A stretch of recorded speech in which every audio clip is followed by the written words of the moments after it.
Welcome to another episode of the Battlefields and Bourbon podcast, the podcast where we sit and sip, talk all things Civil War history and bourbon and whiskey. I'm Jack, joined as always by my co-host Elijah. Today we're coming to you from the Kernstown Battlefield. Big change. Big change in scenery today. We are at, I guess it used to be a lean-to barn run-in shed, and now it's their non-historic conference room. That's correct. Yeah, we've got Steve Chesley here from the Kernstown Battlefield Association. Kind enough to let us in today and record here. So huge shout out to the Kernstown Battlefield Association. We're on the battlefield recording this episode, so it doesn't get any cooler than this. So huge shout out to KBA, Kernstown Battlefield Association. Anything you want to plug real quick for them, Steve? I know it's the off season right now when this episode's getting aired, but just what KBA is, what they typically do if listeners haven't heard of them before. Yeah, just want to remind everybody it is the off season. We will open up again on Fridays, Saturdays, and Sundays in April of 2026. But if anybody out there is looking for a tour during the off season, we do open up for them. So all you have to do is call us or email us through our website, kernstownbattle.org, and we can get you set up with a tour. Awesome. Yeah, we got a little private tour before recording today, so we really appreciate that. It's a great site to understand a couple cool battles that took place here and the landscape and resources, the houses that are here, things like that. So a huge shout out to them. Also, thanks to our sponsors, the Shenandoah Valley Battlefields Foundation, the managing body of the Shenandoah Valley Battlefields National Historic District. They are the largest preservation organization located in the Shenandoah Valley and huge supporters of the podcast. If you want to support the podcast, consider becoming a member of the Battlefields Foundation. You can do that over at www.shenandoahatwar.org. Click on Ways to Give, and membership start as low as $35 and go till you can't give no more. So thanks to the Battlefields Foundation. Before we get started with our amazing topic today, like I said, we've got Elijah here. We've got Steve from KBA here. We also have our friend and our guest today, Rick Quest, Dr. Richard Quest. We'll talk more about him in a second. If you want to say hi, Rick. Hey, Jack. Hey, Rick. Elijah. Steve. Yeah. It's a pleasure to be here. Thank you. Awesome. Thank you so much for coming. We wanted to make sure everyone that's listening knew who was in the room as we review our bourbon for this episode. So, Elijah, tell us what we're sipping on today. So this was one of quite a few you brought in the backpack, but it spoke to me today. It's Few Bottled and Bond Single Barrel. This is a Virginia ABC pick, so I'm assuming you picked this up. It was actually, I think, a Christmas gift from my brother a couple of years ago. Okay. So finally brought it out for the podcast. Shout out my brother Tyler. Yeah, it's been on the shelf for a while, so it's about time we finally cracked into it. But Yes. it's also got a good tie-in for the episode topic somehow or another. We'll find a way to tie it in. We'll find a way. So Few is based out of Evanston, Illinois, so just outside of Chicago. So there's a little My hometown. yeah, There's our connection. Lincoln. Yeah, there's Land of Lincoln and Steve Chesley. and Steve. Their mash bill is 70% corn, 20% rye, 10% malted barley on this one. And I believe they age these for 4 years. They would have to, if it's bonded, at least be 4 years old, 100 proof. And yeah, I've never had any of their products. I don't know if anybody else in the room has. No. So this will be a first time for everybody. So Nice good. pop. Wow, that was golly, good. A lot of anticipation there. I know I didn't want to spill it. If you could have seen the look on everybody's faces waiting for that pop. All right, you want it, Steve? That's why we need a Okay. little video for the podcast at some point. And I'm going to somehow pass this across the table I'll give it to Steve. There we go. That's got an interesting nose on it, just off of a quick little You can smell it as soon as we're pouring it around. honey, vanilla, cherry. It's Oh, Steve, thanks. So for anyone keeping up with Steve's appearances on our podcast, he started off with the first time he joined us by mixing his bourbon pour with, was it ginger ale? It was ginger ale. Stick. It was ginger ale. Yeah. may or may not have watered the table with Yeah. it the first time. We It's had a okay. protective layer on there if you're listening. Did not damage anything. But yeah, so Steve's upgraded, and now he's just drinking it straight. So this is a huge improvement if you're keeping tabs on Steve. Rick, what's your experience with bourbon, whiskey in general? Very little, Yeah. actually. So it's part of the reason why I'm excited to be here.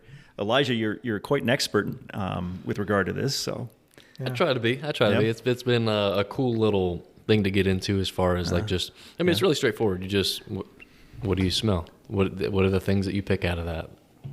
For me, like I said, honey, cherry, vanilla, very Very straightforward. Good aroma to it, though. I definitely smell a lot of honey.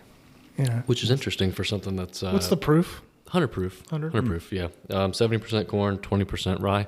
So the rye content is a little bit up there. I mean... You get, not a I think high I get rye. a spice from the rye in Yeah, there. yeah. But I mean, for the overall, like to me, if I were to just like nose this blind, I would think it was a wheated bourbon, not just a standard mash bill. But Yeah. it smells great. And it tastes great. It's actually in my really good. opinion. Sweet. Any thoughts, Rick? No, this is all new to me, so I really don't. It's good. People recommend good. like when you smell it or nose it, you do it mouth open sometimes, like a wine, right? I think that's what they recommend More or for less, most yeah. things. So, Yeah. so coming from upstate New York in the Finger Lakes region, I mean, it would have been wine, and so Yeah. doing the wine tours along the lakes, that's the only experience that I have that would be even close, remotely close. So your tasting technique, I guess, is very similar. But Oh, I'm sure it's the All the exact same. Yeah. bourbon tours over the years. Oh yeah. They Well, tell you how to. in exciting news, I think it's something we've talked about ever since we started the podcast, but now Three Wives Distillery in Winchester in Frederick County is now open. So that's So we've got that out on near our radar. Hill High Farm. So out in like western Frederick County near like Marker Miller. yeah, sure. Those farmers markets out there. There's now a distillery in Winchester. So they're at least selling, I know they're clear liquors there that they're making. I think they've got a couple bourbons. Yeah, and they've got bourbons out there. So Where is that located in Winchester? if you drive out, go out Middle Road, and then you take a right. I don't know the connecting road. It's a road in between Middle and Cedar Creek Grade, out a ways, like past Orchard View Elementary School. Out there, Hill High Farm is the name of the farm that it's at, and they do like haunted houses and pick your pumpkins. So they are a farmers market, this time of year that's open to the public, and now they have a nice setup. It's a really nice building, nice facility, and it's the only distillery In producing, Winchester, Frederick County. Winchester, Frederick County, that's doing this sort of Right. stuff. So Do they give tours? I'm sure if think you they do. ask nicely. Yeah, Yeah, but I think they've listened to the podcast before, and I believe so. they've been interactive believe with so. us. so this is all for medicinal purposes today. Is that This is yeah. strictly Yes. medicinal. Strictly Yes. medicinal. Oh, very good. And, Exactly. I got so the. Elijah, you're the expert. How does this rate? I think it's really good. I've heard mixed reviews on Fuse products over the years. Just never really gone out of my way to try it myself. But I don't think there's anything wrong with that at all. I think it's a good product. Cool bottle. Yeah.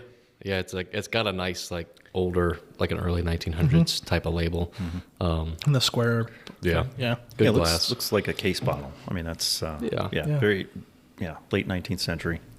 And I pulled up the mash bill information from breakingbourbon.com. So shout out to them for giving me that info. And their nose notes also says there's on the palate, dark cherry, and I think there's honey in there as well. So kind of the same things. This one's definitely a very distinct profile. So it's interesting to see that it goes across the board as far as what it smells like, tastes like, but gives you a good idea of what it is. So it would go well in your hip flask. Is that what you're Yeah. alluding to? Yeah, exactly. Tastes like bourbon. It tastes like bourbon. That's But what bourbon's supposed to taste It's always nice to try products outside of Kentucky to see that it's not. You can kind of break that myth of Only bourbon bourbon's comes just from a Kentucky Kentucky. thing. Because there are plenty of states as we've come to find out that do great bourbon. A lot of them we've had on here. Yeah. Some for some reason recently, Weldon Mills, which I think was like episode 23 for us, early 20s episodes. 22 or 23, Yeah. I think. Maybe 24. Distillery I can't out remember. of Weldon, North Carolina. I mean, amazing whiskeys they're producing Yeah. down there. I miss that place. We need to go back. I know it was a fantastic experience, and their products are really, really good, and it's a good group of people running the place. So, well, our glasses are full or semi-full. Everyone's putting them down. So, but Rick, you're here. Let me just bring our people, our listeners, up to speed with who you are. Doctor, not medical, No. Okay. Not medical. historical.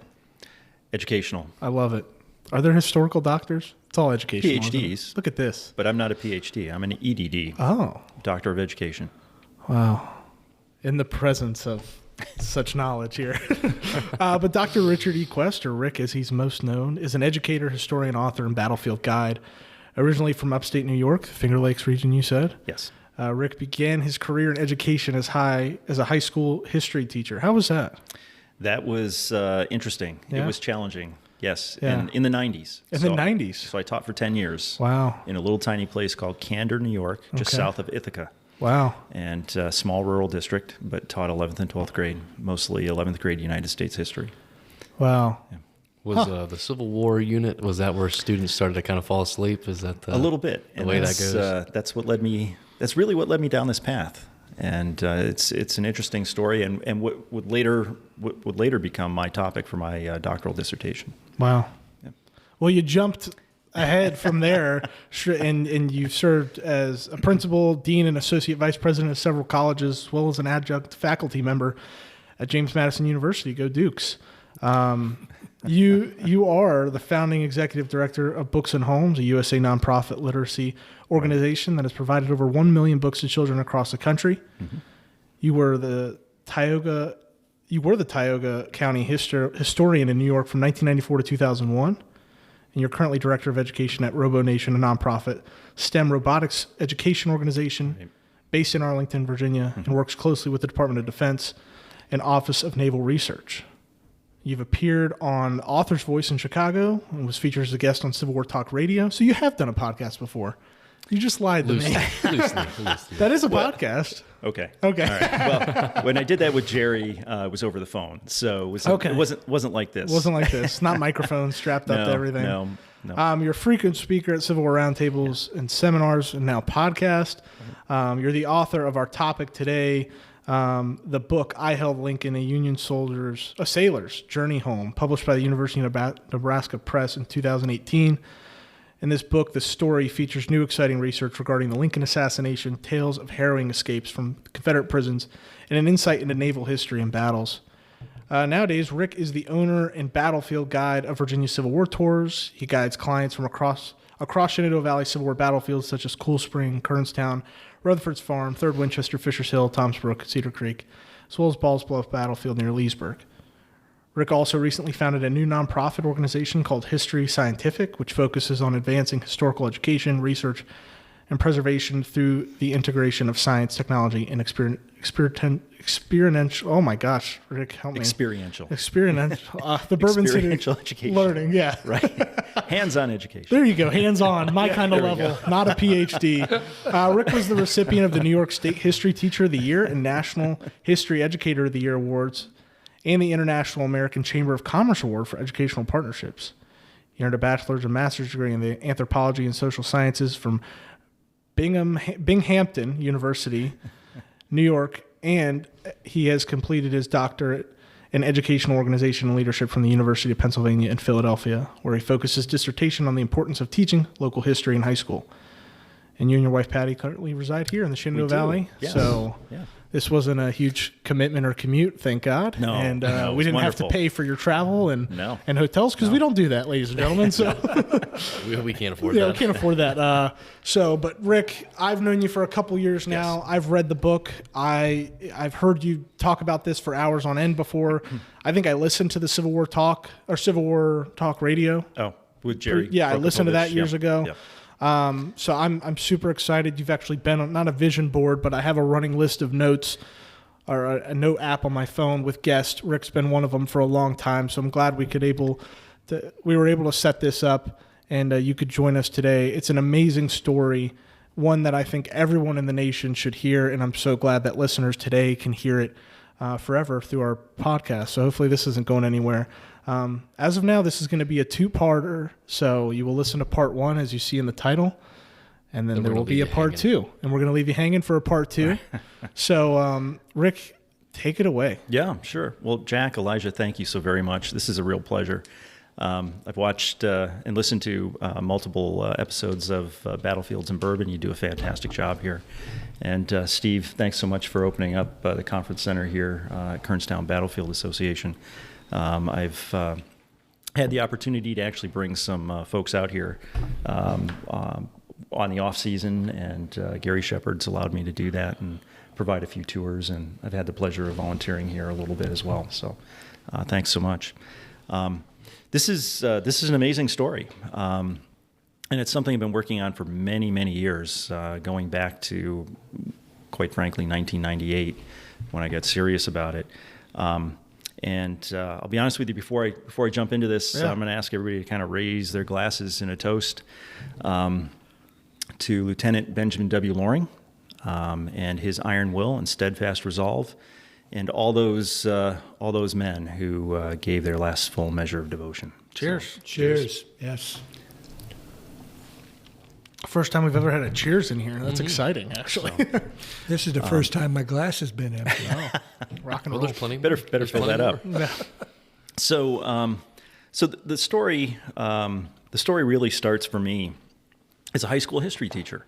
So imagine now you're 25, 26 years old, older than you are now. Oh my gosh. Yeah. But you're teaching.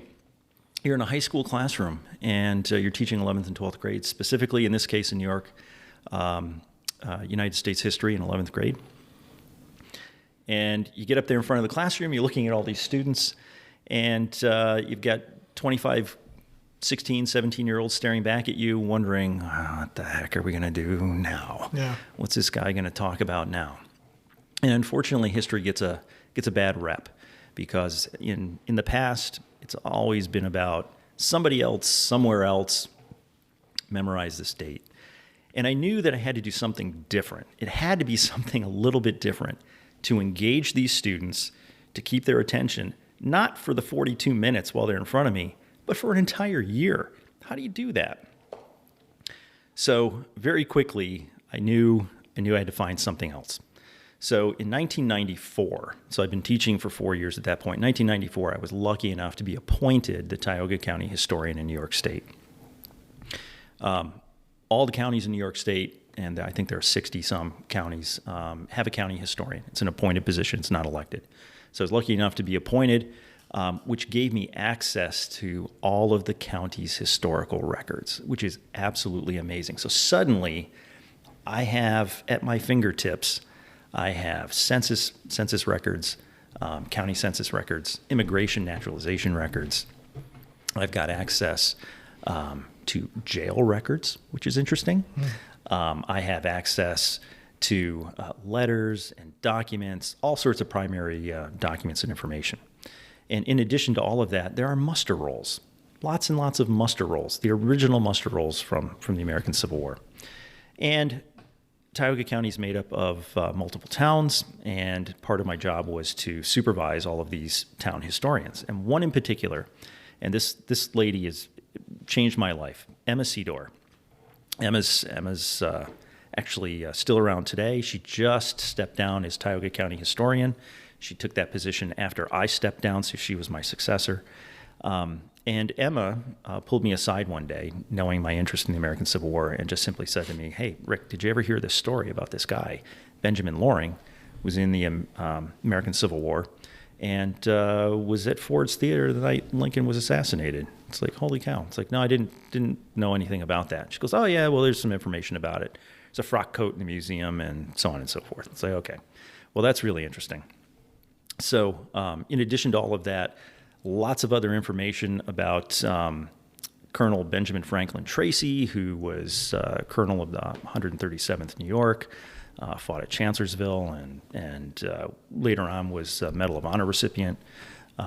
And so started to pull all of that information together, bring it into the classroom, and start to talk about that. And one day happened to be, Elijah, as you mentioned, the Civil War unit, which always seemed to be quite a bit longer than all the others due to my interest, started to bring some of that information right into the classroom.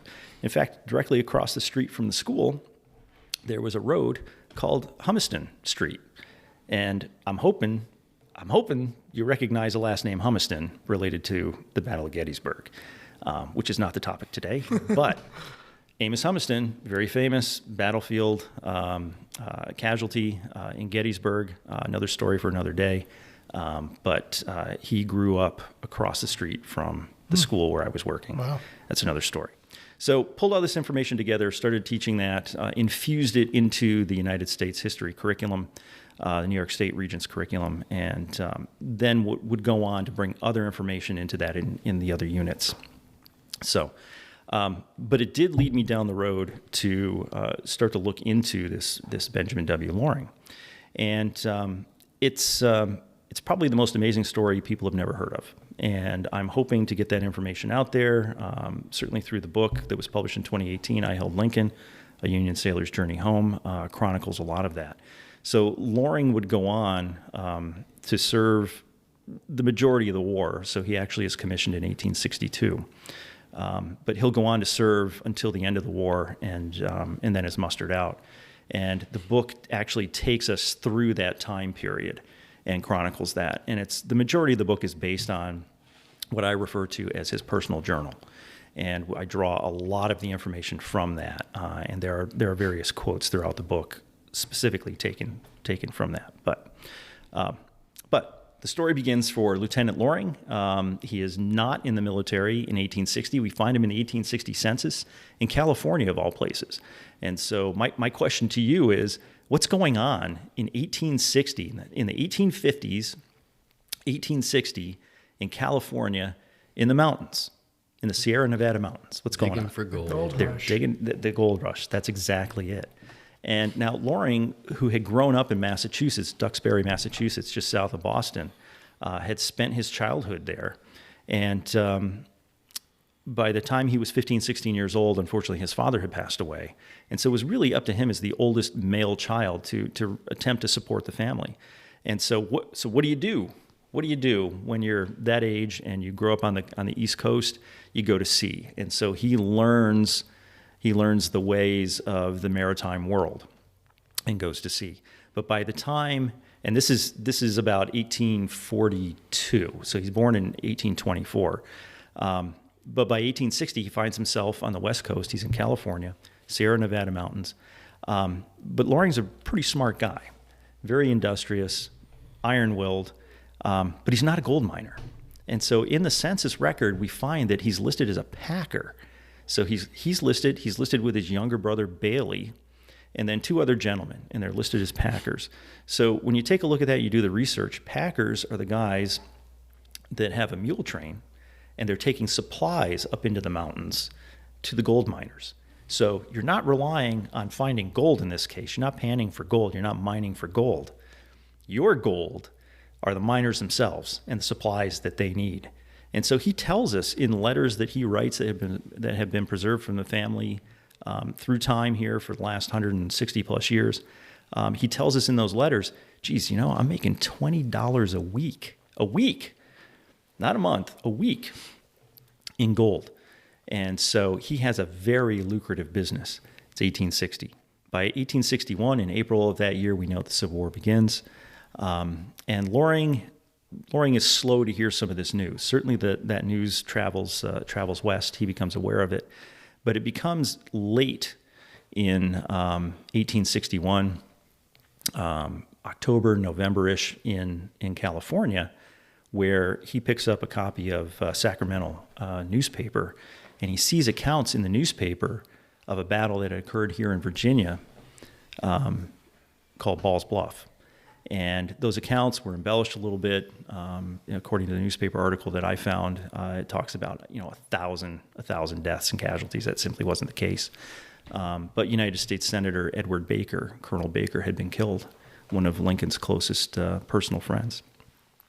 And it's at that point that Loring realizes he's got to do something about this. He can't just stand by and watch this and do nothing.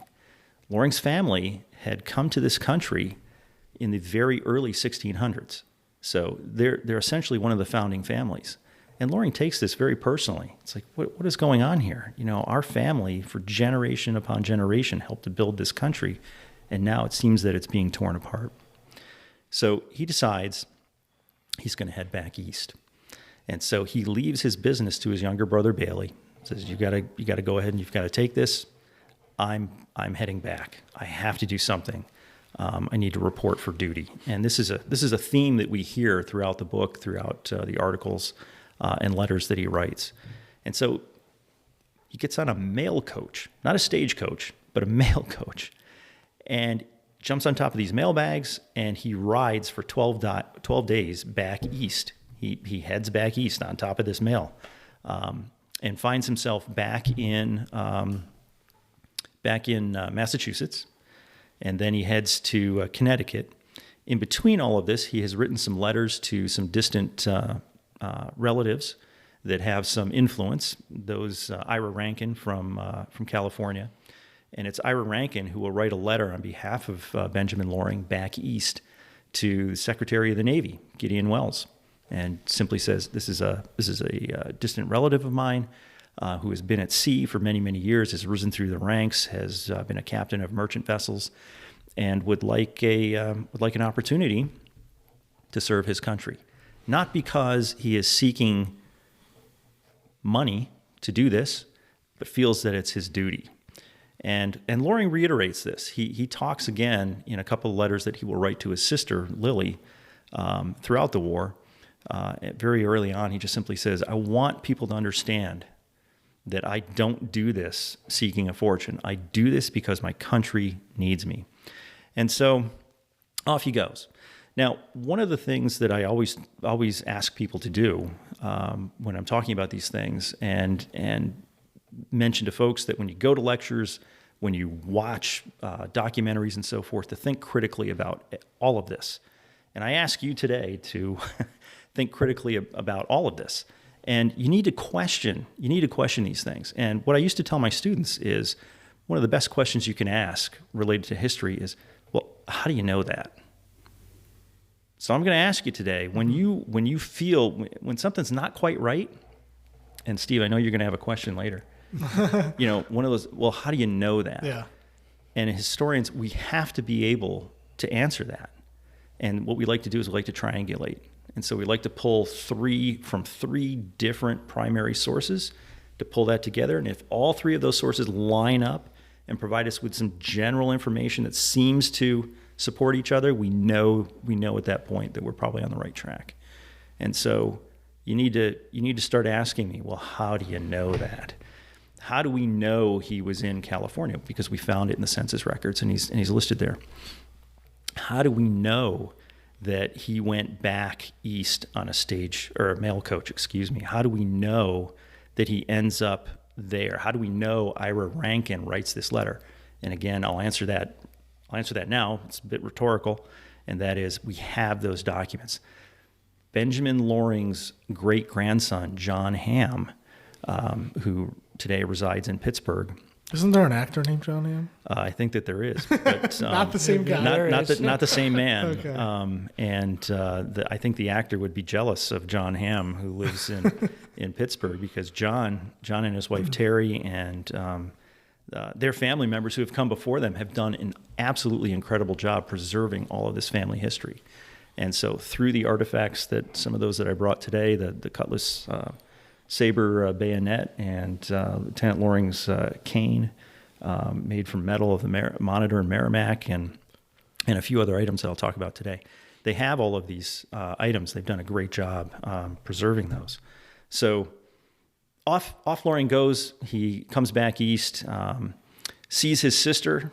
He's not married at this point, sees his sister Lily, and visits for a couple of days before actually heading to the seat of war. And it's at that time that his sister provides him with a little tiny penknife.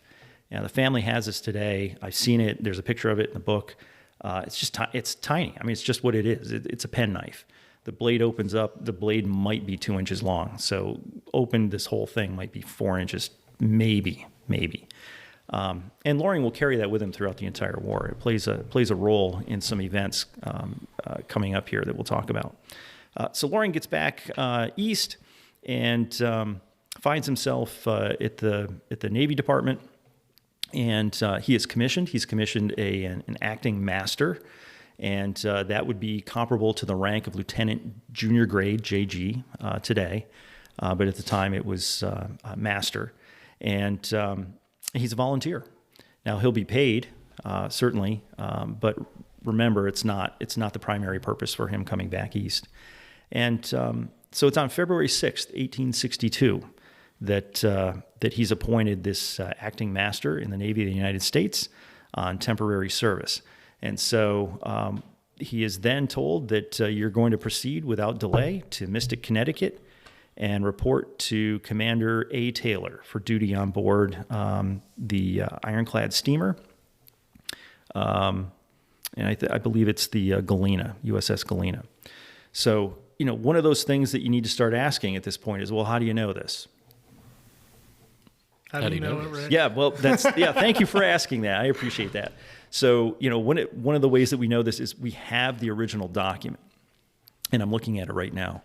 So not only do we know that it's February 6th, 1862, that all of this is occurring and so forth, but we even know how much he's paid in mileage, which is amazing. Yeah. And so it's $49.50. So, Wow. Here today you get paid mileage to go travel and whatever. So during the Civil War, you're going to be paid mileage as well.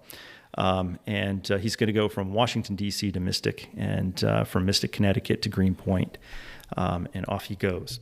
So it's at that point that this brand new ship, the USS Galena, an ironclad steamer, cutting edge technology for the day has been built in Mystic, Connecticut, and Loring will actually serve as a guns division commander, and so he will be in charge now of the port aft side of the guns on that particular ship.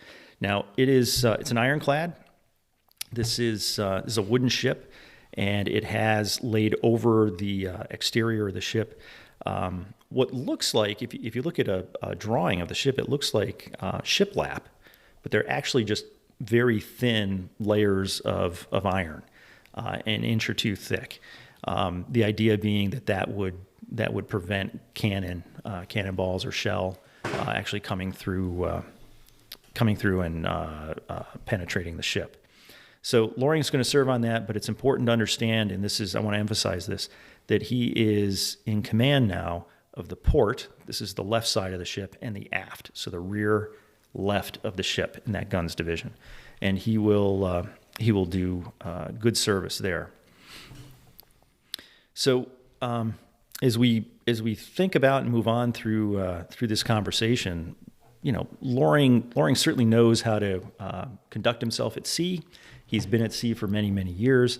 He has commanded ships in the past, but these are all merchant vessels. He has traveled the world. He understands how to navigate, and he is not a young man. This is a gentleman who is in his late 30s at this point, who is a well-seasoned sailor, who understands command structure, and who also understands how to manage and command other men aboard ships. And so that's going to become very, very important as we continue on through this conversation. So Loring is on board the USS Galena. The Galena is commanded by, at this point, I believe it's Commander John Rogers, who is a very distant relative of Loring's, and it's considered a flagship, and so it is sent south to the James River here in Virginia as part of the Atlantic blockade. And so, we often talk about various battles. We talk about, everybody knows about Gettysburg, Antietam, and so many others. If you're here in the Shenandoah Valley, you know about 3rd Winchester, Cedar Creek, and so forth. But very few people know about the naval battles. And this is always an issue and a problem. So, due to the nature of where these battles occur, it causes an issue when you want to go and visit these places. So, how do you visit some of these naval battles, and even in more modern history, how do you visit these places? Well, you go to the nearest point of land, and you point out there and say, out in the bay, out in that area over there on that body of water, this is what occurred. And that's difficult. That's difficult to imagine. You don't get to walk necessarily the battlefield. Now, in this particular case, we're given the opportunity to do just that, related to really what is a land and naval battle, or a river-based battle. So that Anaconda plan that is come up with to basically cut off the South from the rest of the world, to make sure that those blockade runners, particularly from Britain, are not coming in and resupplying the South, actually works. And it doesn't get a lot of credit. It really doesn't get much credit at all. But Loring, part of that Atlantic blockading squadron, John Rogers commanding the USS Galena, they're sent to the James River. They come up the James River and find themselves about 8 to 10 miles just south of Richmond. So the James River just flows all the way up into Richmond, and that's a pathway. If you want to end this war quickly, if you can get up the James, you can get up there and take the Confederate capital. So Loring finds himself on the Galena. It's April of 1862. And there are a few minor skirmishes and battles that take place prior to the Battle of Drury's Bluff. And in the course of that time, what we find is that Loring likes to collect things. And it's a very 19th century thing to do. It's a very 19th century. And that is to keep mementos, keepsakes, and so forth. And what we find is that as Loring on board the ship, as they're steaming upriver, and in some cases fighting their way upriver toward Drury's Bluff, they're engaged in some of these things. So what's really interesting is that the family has some of these keepsakes that Loring comes across. Some of these are cartridges, captured Confederate cartridges. Some of these are British rifle cartridges made by the Ely Brothers Company out of London. Some of these items are the Enfield bullets, and the family has these. And those several of those now are in my possession that the family has very generously provided to me, and I'm very grateful for that. But the other thing that Loring does that really sets him apart in this case, and I love him for this, he labels everything. Sounds like a modern collector. Yeah. Absolutely. He's an archivist in the moment. He is. He absolutely is. And as I'm describing all of these things, I'm looking at my computer screen, and I have a couple of different presentations, but I have photos of all of these items. And so I'm looking right now at one of the little handwritten notes, and related to the pistol cartridges, which are in some cases they're in the original packaging. So. Wow. With the twine still around it, and a few of the others are individual shells, or cartridges, I should say. And the note attached, it says, cartridges captured from rebels at Williamsburg, Virginia, and it gives us a little description. And so he writes all of these things down, which is amazing.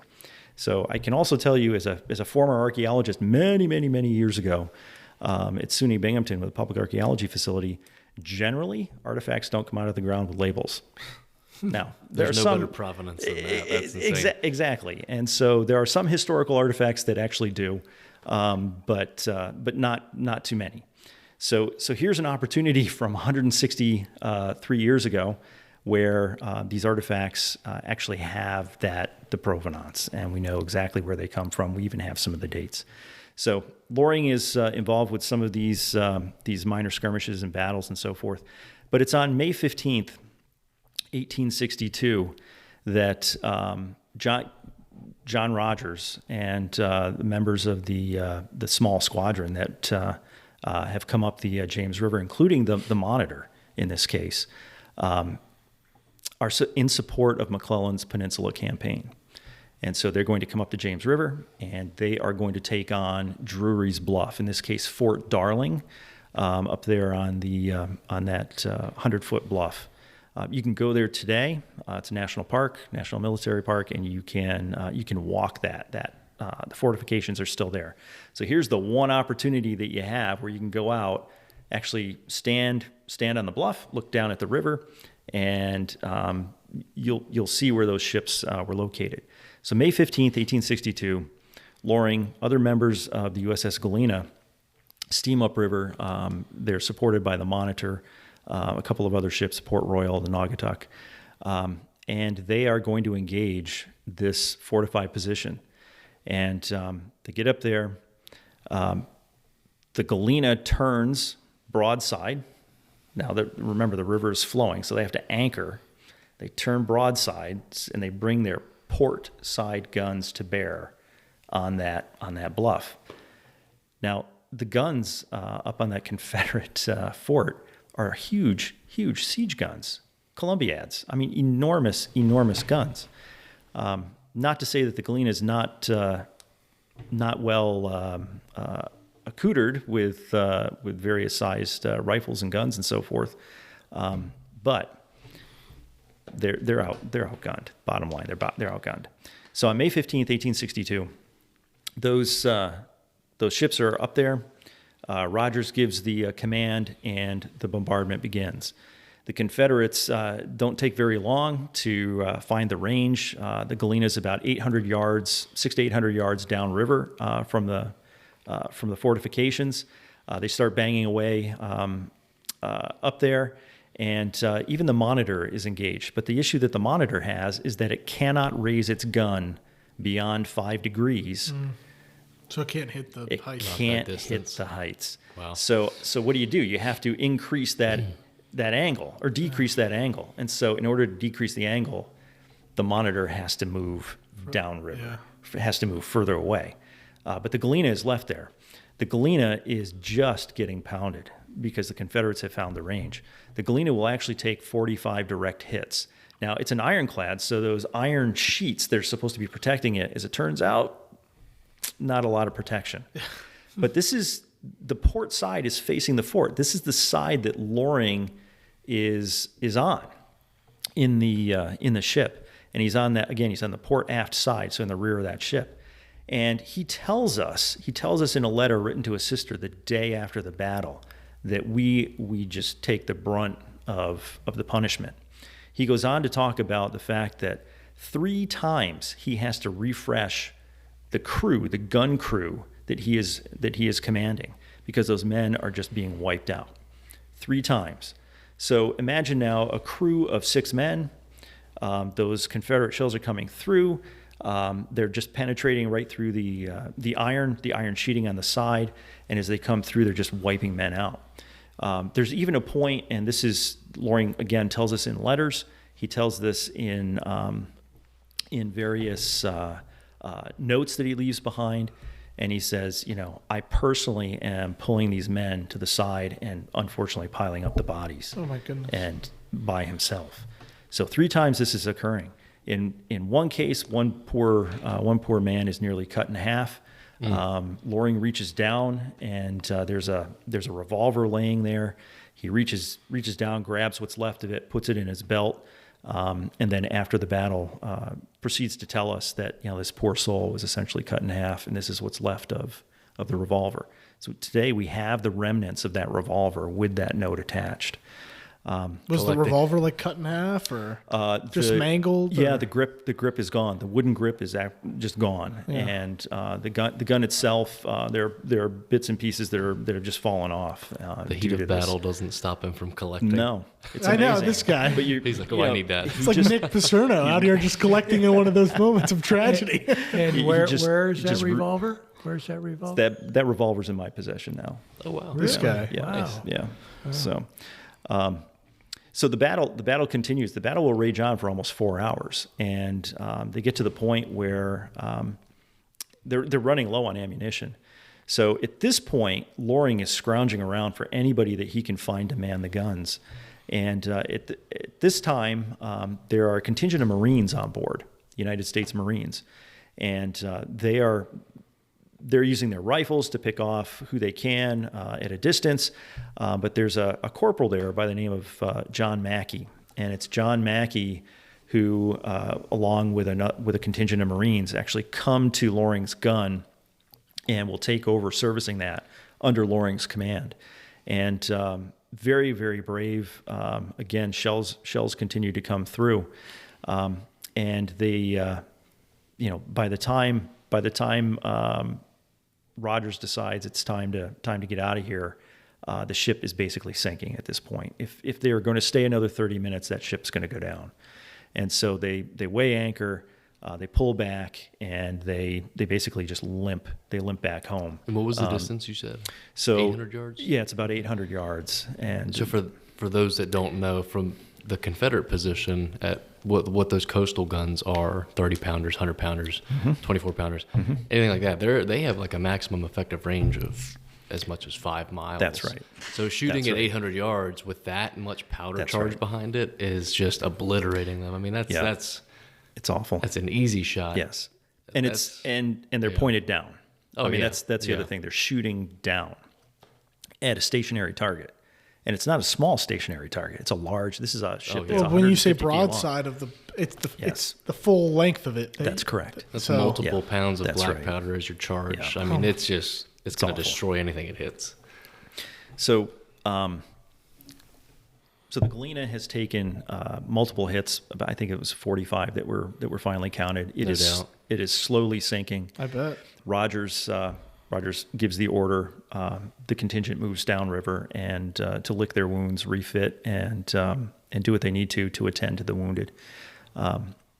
It's at that point that they understand just how awful this really is. And this is Loring's. This is really the first major battle that he's been involved with.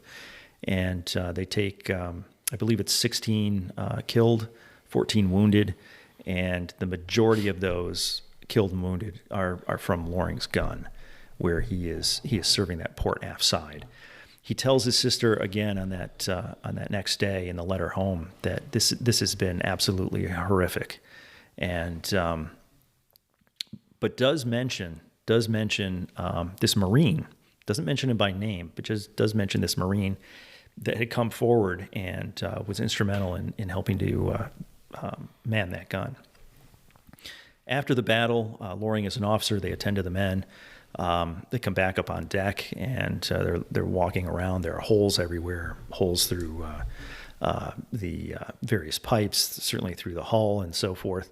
And Loring notices that there are shells embedded in the railings on the deck and so forth.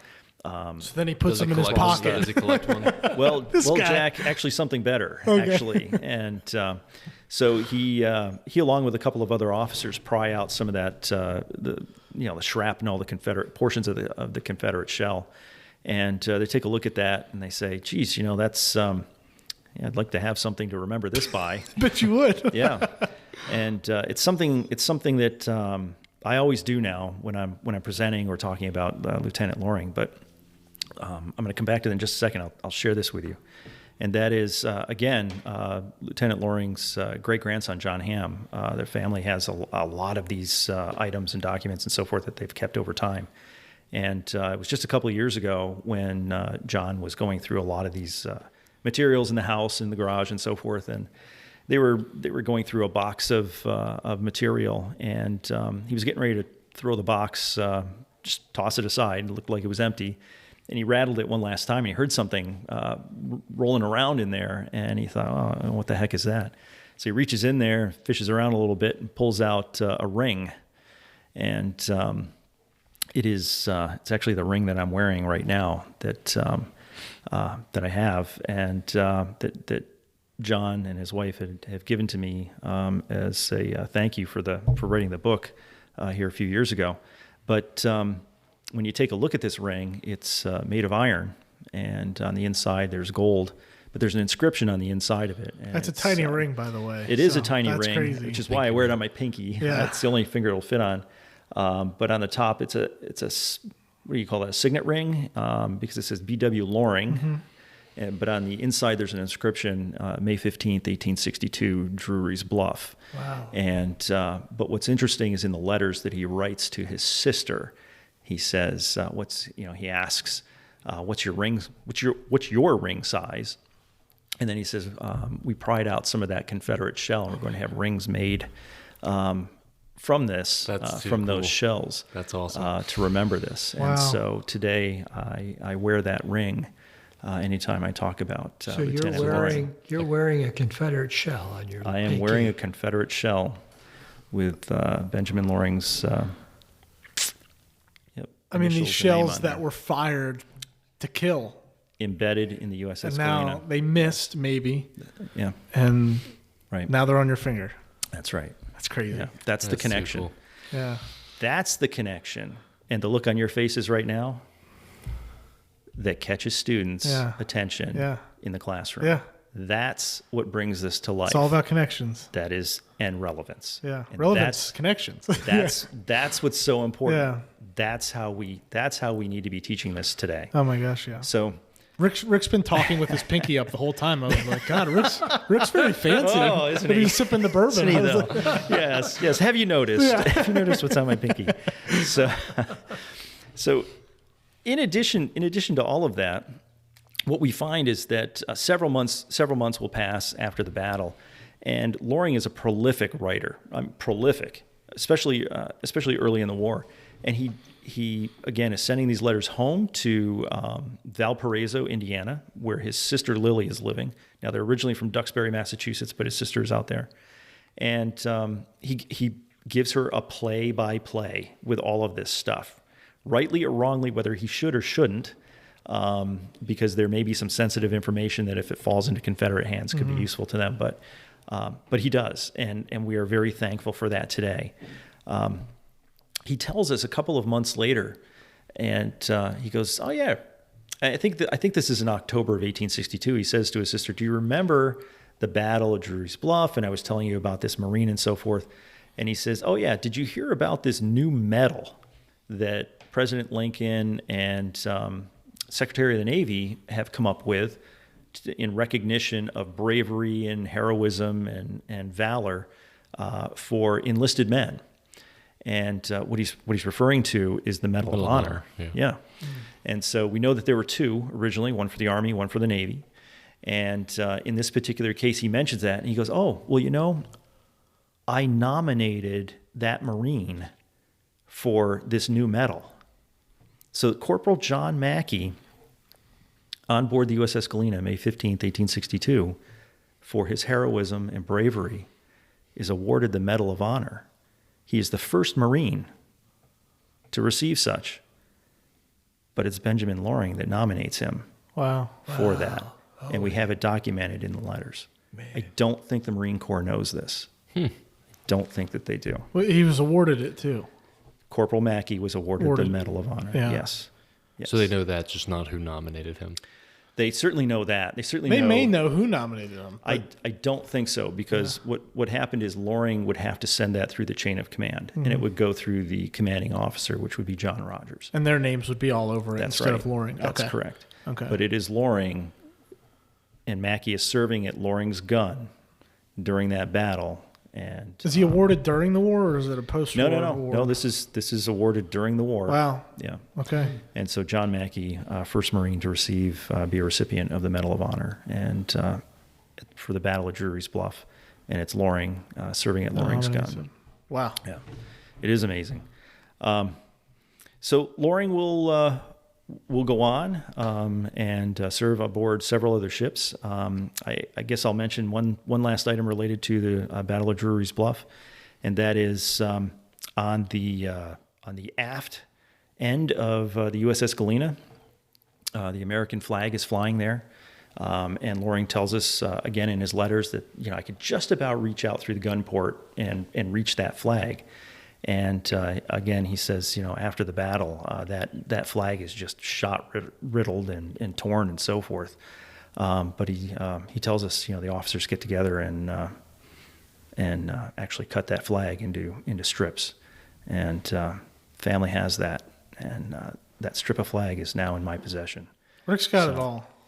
And what's really awesome. neat about that, again, is that Loring is so good about labeling these things. And so I'm reading to you now exactly what this says. I'm looking at it on the computer screen here. And it says, "Piece of the flag of the USS gunboat Galena, shot riddled in 4 hours battle with Fort Darling, Drury's Bluff, James River, Virginia, May 15th, 1862. Benjamin W. Loring, acting master. Killed 13, wounded 16. John Rogers commanding." That is... There's 13 guys killed on that boat? Yeah. Wow. And the majority are killed in serving that gun. Yeah. And that is attached to the remnants of this flag with just a little steel pin. And I have that in a display box at this point with that still attached. I won't ever remove that. So that I can't imagine serving through that, going through that, having to live with that. And I think what haunts Loring about this, and this is really interesting for me. I never thought of this before, and I'm not downplaying anything from the infantry or anybody else who's been through a traumatic experience like this. But Loring says, I can't get away from this. If I were in the infantry, the battle would have occurred at Gettysburg. We'll get up and we're going to go, or at 3rd Winchester, wherever it happens to be, and we're going to travel to another location. But I live with this day in and day out. You're on that ship because the I'm whole time. on that ship. You see the blood stains. You see Yes, the ripped apart pieces absolutely. of wood. Yeah. That's right. Yeah. So you say 13 were killed. How many men would one of these ships hold? In this case, I think there are about 120 men on board the Galena. That's a rough estimate on my part, and it's a large crew. I mean, this is a big ship that they have to maneuver and handle. So And did it eventually sink, or were they? no, it didn't sink, and they were able to repair it, and it did good service through the course of the war. But it did prove a point, and the point was that iron plating is not very effective. We thought that it would be, but it's not. And they learned a hard lesson, and unfortunately some men gave their lives to learn that lesson. So Loring continues on. He will serve on a couple of other ships, the USS Weehawken, and we'll do yeoman service there. It is on board the USS Weehawken and further south in Charleston Harbor, where while serving on board that, and that board is a Monitor class ship. So if we think of the Monitor, the Weehawken in this case is Monitor class with that central turret. It had 2 guns in this particular case, but it was much larger than the original Monitor. So it's a Monitor class, or I think Passaic class ship, and but it will be Loring that actually fires the very first. Now think about this one. He'll fire the very first Union shots at Fort Sumter. So it's in Confederate control at that point, and we know that Major Anderson was out there originally when those first shots are fired at the beginning of the war. Confederates take control of that. And then in 1863, Loring on board the USS Weehawken, other members of the United States Navy will bombard that fort, but it's Loring on board the Weehawken, again, closest to that particular fort that will fire those first shots. The guns on this ship are so big, they're firing 200 and 300 pound shells. Now, that you don't pick that up, put it I'm down like, the how do muzzle. you even get that in there? There's hoist exactly. So there's a hoist, there's a block and tackle that you have to use to get that up in there. Loring talks about, he goes, well, I've got to aim this. So how do you aim a gun? How do you aim a 15-inch Dahlgren gun or an 11-inch Dahlgren? But the 15-inch Dahlgren, how do you aim that? Loring climbs up there. He literally lays on the barrel. And directs the movement. Yes. And then directs the movement in the turret. And then they Yeah. make the fine adjustments with the screws and so forth. And then he jumps down and will give the order to fire. Oh my And God. he will order that very first shell. I can't imagine that firing, though, too. I can't either. mean, can just you the- imagine the noise? Can you imagine being on the boat when that happens? No. Or the ship? No, I That's can't. crazy. I can't imagine. But I can. Something What like I that can't doesn't imagine. rock the boat, like literally rock the boat. Oh yeah, but like going off, a bunch of them going off, Yeah. but I. Well, now oh, there's it's only just 2. one. That's 2. Yeah. There's 2 in this case. But I can't imagine him laying flat on the Yeah. can't look aiming. That's cool Yeah, to I mean, picture. Best way to he look is- down the sight. Yeah. Exactly. And so that's what he's doing. Now, during that particular battle, the Weehawken runs aground. This is a problem. Yeah. So the ship runs aground, and again becomes a bit of a target Yeah. for the Confederates. Night falls, and so the Confederates can't really see the ship at that point. The next morning, it will be able to back itself off the bar that it was grounded on, and will come back out. But in the course of that battle, Confederate shells are reaching and ranging that ship, and it takes some damage to the turret. And in this particular case, one of those shells comes in, hits one of the ropes, one of the hawsers that helps to turn the turret, and jams it. Now, there are shells, there are small arms fire coming in, and the turret won't turn. Somebody's got to go out there and unjam this thing. So Loring climbs out through a little porthole and with an axe, and goes out and cuts the hawser as the bullets are whizzing by him, and gets that working again, and then comes back in. But there are photos of these ships where those Confederate shells hit the turret. Now, they won't penetrate it, but it will put a big dent in it. So the steel surrounding that, I think it's 11 inches thick. And that is a big hunk of iron, particularly at this time. So these are, and again, that also makes that ship very, very heavy. Yeah. Not something that you're going to take out to sea in heavy swells and so forth, but so forth. So, so Loring will continue on. Actually, for his service during that particular battle in 1863, he'll be recognized by Captain John Rogers for bravery, and will be promoted to lieutenant at that point. And so you'll hear me refer to Lieutenant Loring moving forward. In the course of all of this, there are many other adventures and battles to be fought. In this particular case, again, being part of that Atlantic blockading squadron, Loring is on board the Weehawken, on board several other ships, but he also has the duty in this case of, if possible, capturing some of those Confederate blockade runners. And he has the honor of being on board ship when they capture the British schooner Alma, which is a blockade runner. And I did bring with me today a Cutlass saber bayonet, which is of English manufacture. It's an 1858 British pattern saber bayonet. And we believe that was captured from the Alma. And what's interesting is in this particular case, and again, I'm going to go back and ask you, how do you know these things? How do you know that? And so I'll answer that rhetorical question. That is just simply that we have the records. The family kept the records. Loring had these, and so we have the receipt. So when you capture a ship at this particular time, you turn it in as a prize, and you'll be paid for that. And so in this case, on November, I believe it's 16th, 1863, Lieutenant Benjamin W. Loring from the United States Navy takes command of the British schooner Alma, and then he's directed where to take that. And he's going to steam that back north right into New York City.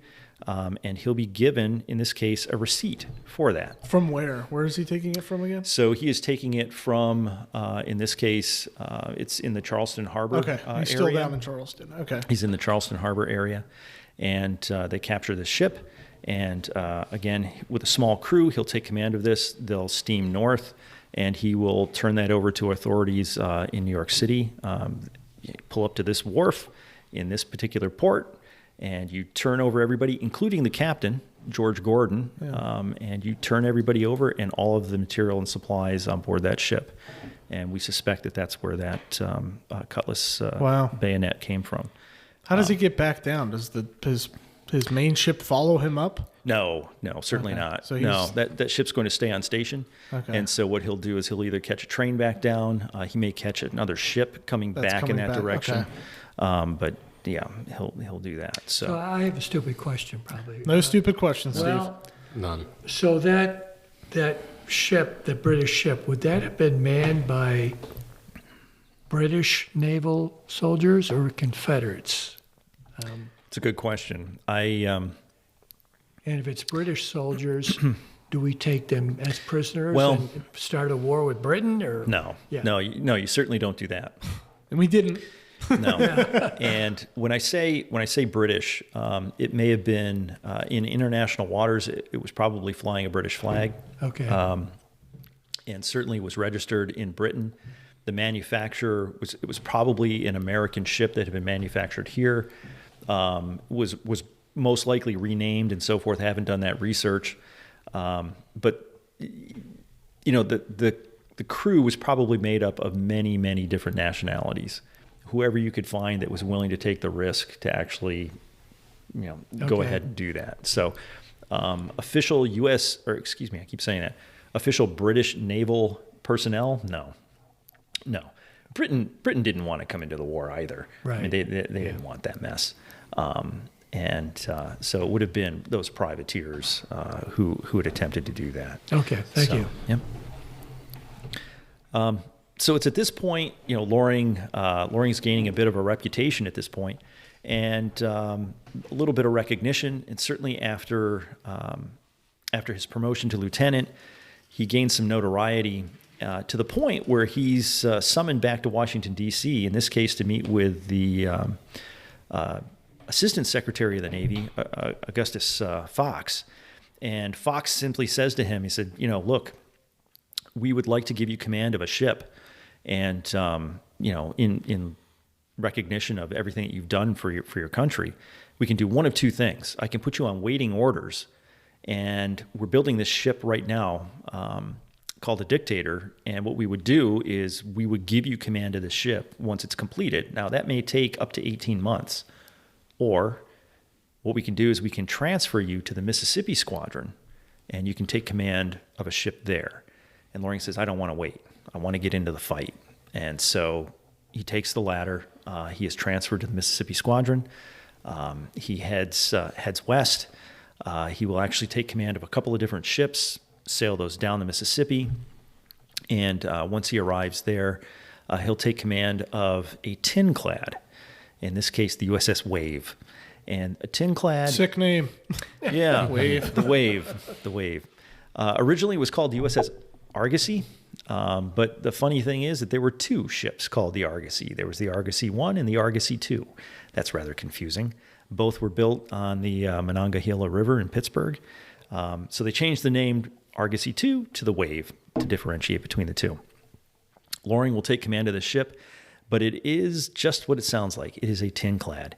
It is nothing other than a barge that is really meant to go up and down the rivers. It has a very shallow draft of about 4.5 feet. So it very nicely gets up and down these rivers. And there's really no armament on these ships. So you have to retrofit everything to do this. So Loring talks about in some of the letters home, he talks to his sister, and he says, geez, I went out there, looked at this thing, and this is a paraphrase. I can almost quote it, but it's a paraphrase where he says, after seeing the Wave for the first time, he says, what a fearful fall from basically, cutting edge technology, which is with a monitor class ship, the Weehawken, to, in this case, a glorified wheelbarrow. So this is the tin-clad in this case. It's a stern wheeler. You've got that big paddle wheel, but on the back of the ship. And he just looks at this thing and says, my God, I can't believe this. This is what this has come to. Just real quick, because I was looking this up. So just as far as the monitor class guns, when we were mentioning the Dahlgren guns, and a 15-inch Dahlgren, so from the Naval Institute, which I'm sure you've probably read this before, the weight of the tubes of a Dahlgren, 15-inch Dahlgren, 42,000 pounds. Right, on a ship. Probably weighs more than the tin-clad that he's manning at that That's right. point. That's insane. Two of those Dahlgrens. That's amazing. It's probably, those guns are probably heavier than the boat he's on. Yeah. And there was an 11-inch and a 15-inch, and on that Weehawken, amazing. Now that Weehawken, unfortunately, will not survive the war. It sinks, and not due to any kind of an engagement, just simply sinks. Has that ever been recovered? Heavy seas, not to my knowledge, it hasn't. So those guns are still out there. Yeah, let's go find it. That'll be a good discovery. Let's find that. That'd be awesome. Your metal detector will work, right, Elijah? Sure. On the water. Absolutely. So Loring, there's Loring, takes command of the ship. Now, the ship comes with a few crew that were already associated with it, but he has to go out. He's got to find about 15 to 20 men to actually man this. Now, the crew is going to consist of about 59 total men, a handful of officers, and the rest enlisted. And what's really interesting about this time period is that the Navy's integrated. The United States Navy is integrated at this particular time. Now, the Army isn't, right? There are separate regiments for... And what year is this? This is post-emancipation, right? Yes. Proclamation? Yeah. This is 1863. Prior to Vicksburg or after? After. Okay. Yep, this is after. And the Navy is integrated. And Loring talks about going out and attempting to find a crew. And he says there's all manner of skin colors serving on these ships, and he's happy to have men that know what they're doing. He really does not make that distinction per se. Where is he recruiting at? He's recruiting right in the New Orleans area. Okay. So not a huge area to do that in. Yeah. They're very diverse. Yes, very diverse, and had been very diverse for generations actually. One of the most diverse areas in what's the United States at that particular point, and actually would be even after the war. So Loring will do that recruiting. He's able to finally fulfill his needs for the ship's crew. Takes command and is sent to his orders are sent to Louisiana, and in this particular case to the Calcasieu River. And his job is to take his ship along with a sister ship, the USS Granite City.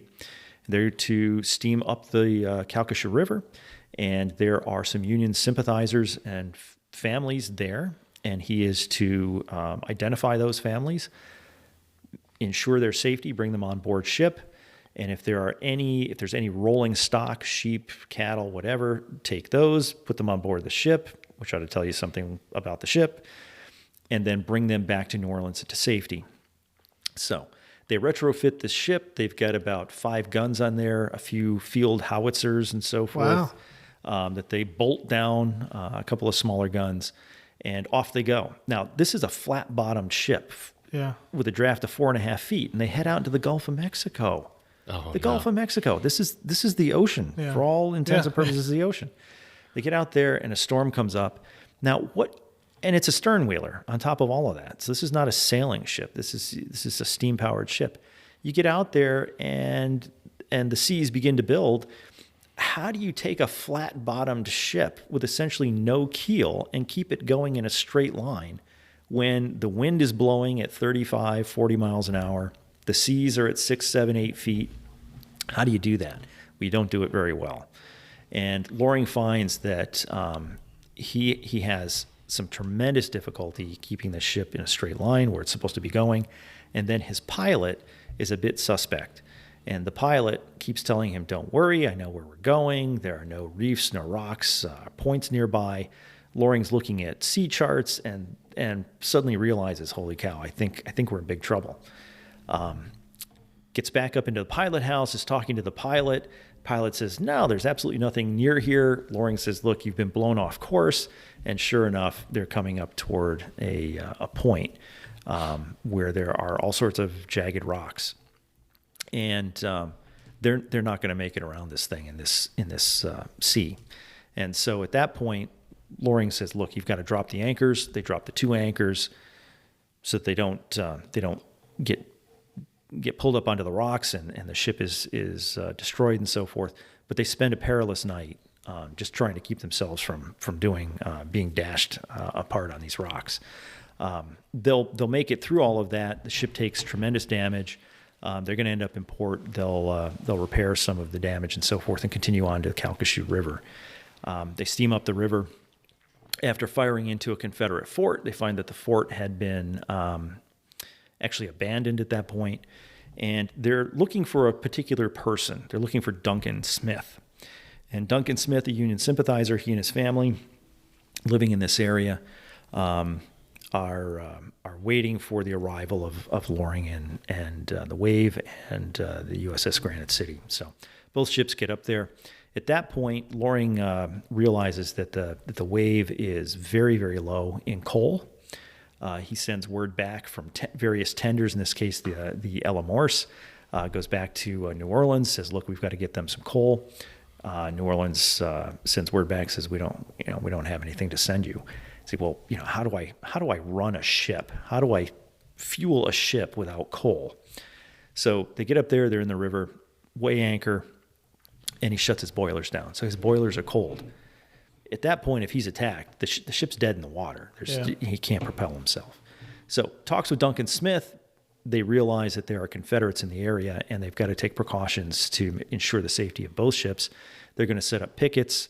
They actually go out. They'll burn a couple of nearby bridges to ensure that nobody essentially gets past where they should to attack the ships. But it's pretty easy at this point for the Confederates to realize a couple of Federal ships have come up the river. And in Sabine, Texas, there's a lieutenant colonel there that realizes that we've got 2 ships just waiting to be attacked. So 350 Confederates get on the road, and they're headed toward the Calcasieu River. And again, in May of 1864, the Battle of Calcasieu Pass takes place.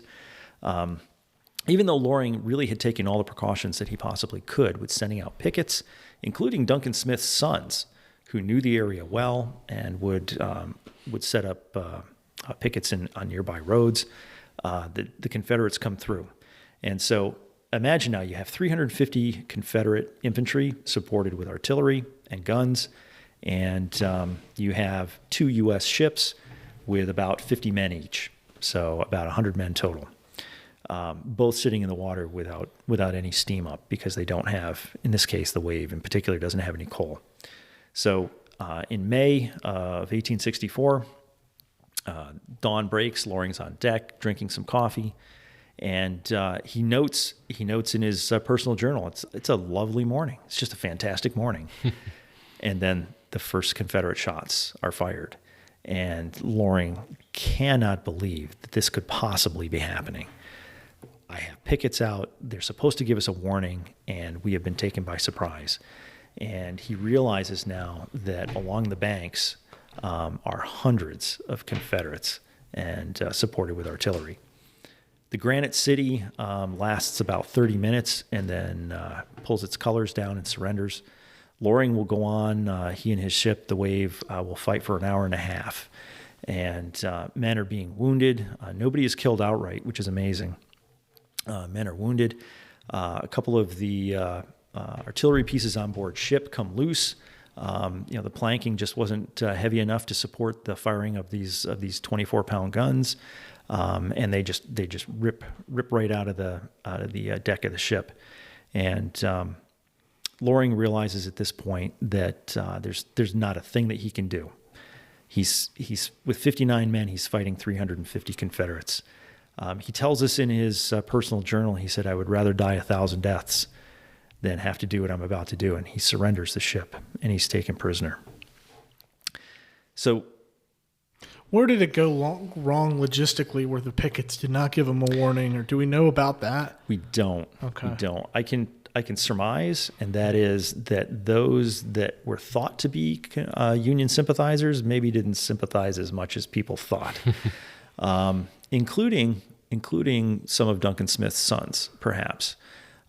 We know that Duncan Smith, at least based on Loring's interpretation, was sympathetic to the Union cause, but I don't have the information related to his sons. Even though the head of the household was sympathetic, doesn't necessarily mean that those sons of age perhaps were as well. Or, maybe they had been threatened. We don't know. Yeah, I mean, I'm sure there's some sort of Confederate perspective on the approach, and we came along a band of Federal or something, and then have no idea. No the steam rolled right over them. Right. Pickets getting captured from their. It's very It might be something. Yeah, it's very possible. In the course of that battle, Duncan Smith, who was on board the Wave at that point, realizes what's happening and jumps overboard. Actually jumps overboard, swims to the opposite shore, and just disappears. Sounds like an inside job. I don't know. I don't think so, because of events that will occur later that will probably tell us differently. But so Duncan Smith dives overboard, swims to the opposite shore. Excuse me. Loring runs back to his cabin, takes the signal book, burns it. Anything of value is thrown overboard, including, and Elijah, here's one for you, including the safe strongbox full of scrip and gold and silver coins. Wow. Tossed overboard. And I cannot find any record of that having ever been found. Now, the chances of actually finding that these days after, 150 years of hurricanes and everything else that goes along with it are pretty slim. I don't know, but safes are pretty heavy. Yeah. It is. It's probably covered by 20 feet of sediment at this point. Yeah. But again, as a detectorist, maybe that's we'll have to talk later about that. Yeah. So Loring is captured along with his entire crew, the crew of the Granite City, and they are pulled ashore. They'll take a train and then are marched, 50 to 100 miles to Hempstead, Texas, where they'll be imprisoned. But along the way, and again, the Civil War is always very interesting when you talk about the civility between the antagonists. And I think that there are a few different quotes out there where people talk about, the enemy those people over there never quite seem to be the enemy. And they're our countrymen and so forth. We have different views and so forth. And Loring alludes to some of that. And he talks about how well they're treated after they've been captured, to the point where he's able to keep his sea chest, where he has some personal items in there which is loaded into a wagon. The other officers are able to keep that as well. But they are marched, and there are a couple of forced marches, 15 and 20 miles in the course of a day. Now, these are sailors. Sailors are not used to marching. Yeah. This is not the infantry. And it's also Texas and Louisiana. It's very hot this time of year. And so these men who have been through this battle, some of them wounded, the wounded will ride in wagons and so forth, but everybody else is walking. But the officers, and I'm using air quotes here for those listeners, I'm using air quotes, the officers are paroled. And what this means is that the officers don't have to stand in line and march. They're able to move throughout the line back and forth to check on their men. And so Loring is able to do that. Loring is the ranking officer. He's essentially captain by default. He was the captain of a ship, even though his rank is lieutenant. So he is moving back and forth between those marching in line. They come to, on the second night, they come to a home of a Mrs. Coffin. And this lady is 80 years old. She's a known Union sympathizer and welcomes the men and invites the officers into her home and provides them with dinner. Now, these are captives, right? And so it's just an interesting dynamic related to, being a prisoner, you've been captured and so forth, and you're invited into this woman's house. The Confederates say, yeah, you can go ahead and do that. In fact, you can sleep inside there tonight. Did any Confederates join for dinner as well? As far as I know, they did not. So that would have been an interesting they were table. They were not invited, as far as I know. And so they spend a fairly comfortable evening there. The next morning, they're getting ready to in line of march to continue their journey. And as they do so, Mrs. Coffin meets Lieutenant Loring at the door and hands him a yellow rose of Texas and says, thank you so much, be strong. What's really interesting is we're talking about all these things and all these artifacts. The family has preserved that particular Shut up, Rick. yellow rose of flower? Texas. Yes. Wow. I'm looking at it right now on my computer screen. I have this in my possession. And, again, you have to ask the question. What's the question? How do you know that that's the flower? How do you know that that's a flower, Rick? Yeah, exactly. How do you know? Yeah. Because He wrote on the pedal. No. no, Carbon dating? but he wrote on the paper in which that is enclosed, leaves from Mrs. Coffin. And so we have the documentation. And again, I'm looking at this right now. This Loring guy is just like a It's amazing. fantastic archaeologist. He's got like all of the documentation for all of his pieces. Yeah, And he does. So leaves from Mrs. M.A. Coffin, Sabine Pass, Texas. And inside of that, when I saw that, I couldn't believe it. I opened that up. What I would like to do with that going forward Get the is seeds out. well, it's all that's left are the petals Okay. from the flower. But that's we still could. crazy though. It is crazy. 160-year-old flower. That's right. But we could forensically identify this. I could take this to a botanist, and they could absolutely verify this. There's no doubt in my mind that that's what this is. Right. I would have no reason to doubt it. I really don't. Everything that has come down from the family, when you look at this, what I am able to corroborate is spot on. And so there's no doubt in my mind. But But for those who would have, or perhaps have a little bit of doubt, I'd love to be able to do that. So if there's somebody out there listening that's a botanist, hit us up. Please, Yeah. please let me know. I'd love to have you take a look at this, but I'm sure that that's what it is. And so they will continue their journey, in this case, headed to Camp Gross in Hempstead, Texas, which is a POW camp. Early in the war, it was actually a camp of instruction for the Confederates. And so Confederate soldiers would go there and learn how to become soldiers. And I've actually been there. I physically have been there. So The site's still intact? it is not. It is a field. You would not know that there's anything there or had been there. In the course of my research and just prior to the publishing of the book, I felt this need to go to Texas and actually be physically in some of these locations. Through the research, I was able to identify a gentleman who's just fantastic, Daniel Lizzarelli, from Texas, who has actually written a book about Camp Gross, and he did a lot of research. I think he self-published that book. But I called Daniel and made arrangements. I flew out there for a week and spent the time actually taking a look around. Daniel took me out there, and we identified it, and it fits. It absolutely fits. And there's some other stories related to that. We'll have to discuss that at a later time, and so forth. But Loring gets out there. He and his men they enter Camp Gross, and as they're walking through that stockade door, many of those men look at each other and wonder, "Am I ever actually going to walk back out of this thing alive?" So Loring there, I think he realized at this point this is not a man who's going to sit still. He realizes that, or has this burning desire to report for duty. And at this point realizes he has to take care of his men, but he needs to get out of here. He has to report for duty again. That's a common theme throughout the letters and personal journal. The other interesting point is that while he is in prison, he is still writing letters and receiving letters from his sister Lily.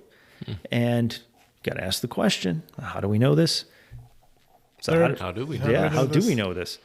Because we have those letters. The And family, they're addressed to Camp Gross? yes, they are under flag of truce. Wow. And so they come through to Lieutenant Loring, formerly of the USS Wave, Camp Gross, Hempstead, Texas, under flag of truce is written on the envelope. So it's not just a letter; it's the envelope with the stamp on it. Everything, we've got it right there. Now, would the Confederates have checked that mail? Certainly. And read it and everything, make sure it was... Absolutely, yes. In both directions, for that matter. And so certainly what I find in the record at this point is that the proliferation of letters that he is sending out certainly declines tremendously. He's not going to have access to as much paper as he did and ink as he did prior to all of this. So the number of letters declines. But those letters become very, very important as a record of what's happening there. In addition to all of that, Loring keeps a diary of his time while in prison, and the family has that. And I'm looking at it right now on the screen here. I've gone through it. It is very, very that is very difficult to read. The writing is so small, that lead pencil, and it is very faded. I've gone through some of that, but very, very interesting. And there are some other artifacts related to that. So, what do POWs during the Civil War do? What do you do all day to pass the time?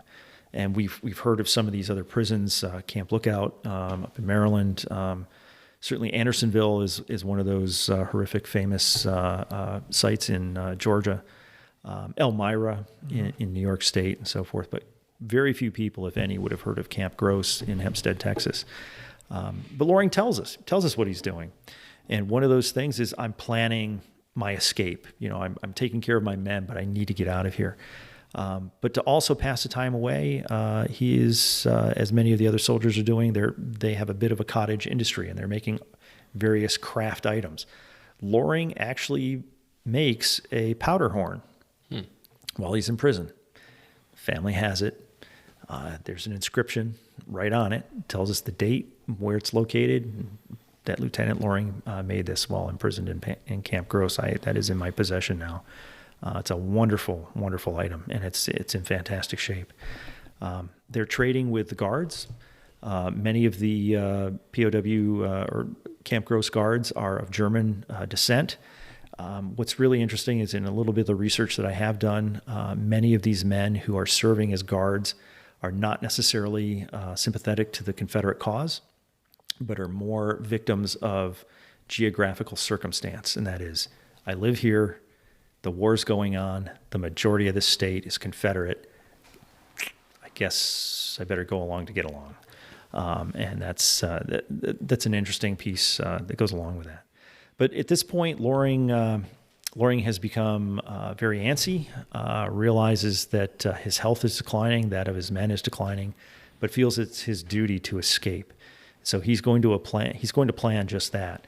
And on the as the calendar rolls around to July of 1864, and we come close to July 4th, Independence Day, Loring has a plan in place. He has collected, in this case, a Confederate, or what he thinks will pass as a Confederate uniform, an escape outfit that he's going to wear. He will, along with an ensign, Peter Howard, on the late night, very early morning of July 5th, 1864, actually go through the wall of Camp Gross and off into the night, and they will escape. How do you get through the wall? That's a good question. He tells us... When you said that, I was like, he Yeah. just walked through it. Like he passed it's right going to through. go through the wall. Nope, that's a great question. And that is, so there had been a deadline, which is just what it sounds like. So today we talk about, I've got to get this report in. My deadline is this. Well, the deadline is an actual physical line inside a prison. And if you cross that, I'm going to shoot you. I will kill you, hence the dead line. The deadline was 10 feet on Did the you know interior. I did not. That's where that Makes you look at it differently now, doesn't it? That's where it comes from. The deadline was 10 feet inside the interior of the prison. There was no physical barrier there, so you had to guess where this was. In other words, don't get too close. And as you can imagine, if that's the deadline, between that line and the exterior wall isn't going to get any foot traffic. And so all sorts of weeds, grasses are going to grow up because there's nobody there tramping that down, right? Mm-hmm.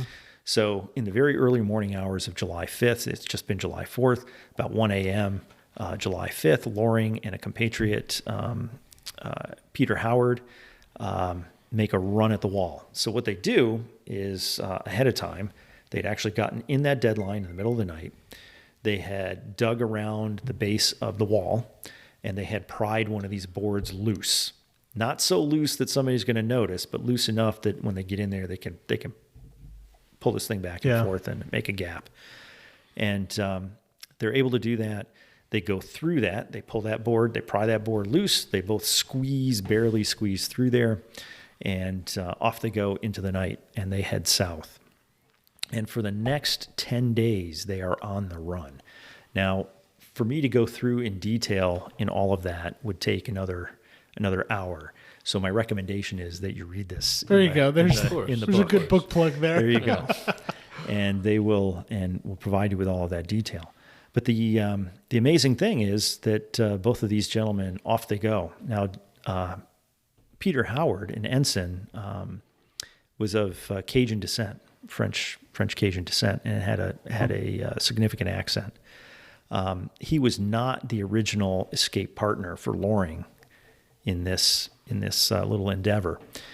His first partner actually lost his nerve and ran back to the officer's hut and so forth, and in his excited state tried to explain to everybody else Loring's making a run for it. And it was Peter Howard that says, oh my gosh, and this is a young guy, 18, 19 years old, who realizes here's an opportunity, I'm going. Mm-hmm. And just all of a sudden gets up and runs out there with no preparation. He has no food with him. He has the clothing on his back. And unfortunately for him, he's not even wearing shoes. Now he had shoes, but he didn't even grab those. Out he goes, gets out there. Loring's pulling on this board, getting ready to go under, and doesn't realize this guy's coming up behind him. And all of a sudden, Loring realizes over his shoulder, holy cow, there's a person here. Turns around, grabs this guy. Now it's pitch black, right? It's the middle of the night.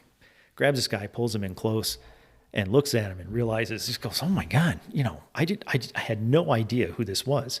You were a John Doe to me. Yeah. I didn't know." But he's French. So this is Loring's sense of humor. Well, I guess you're not John Doe, you're Dedo.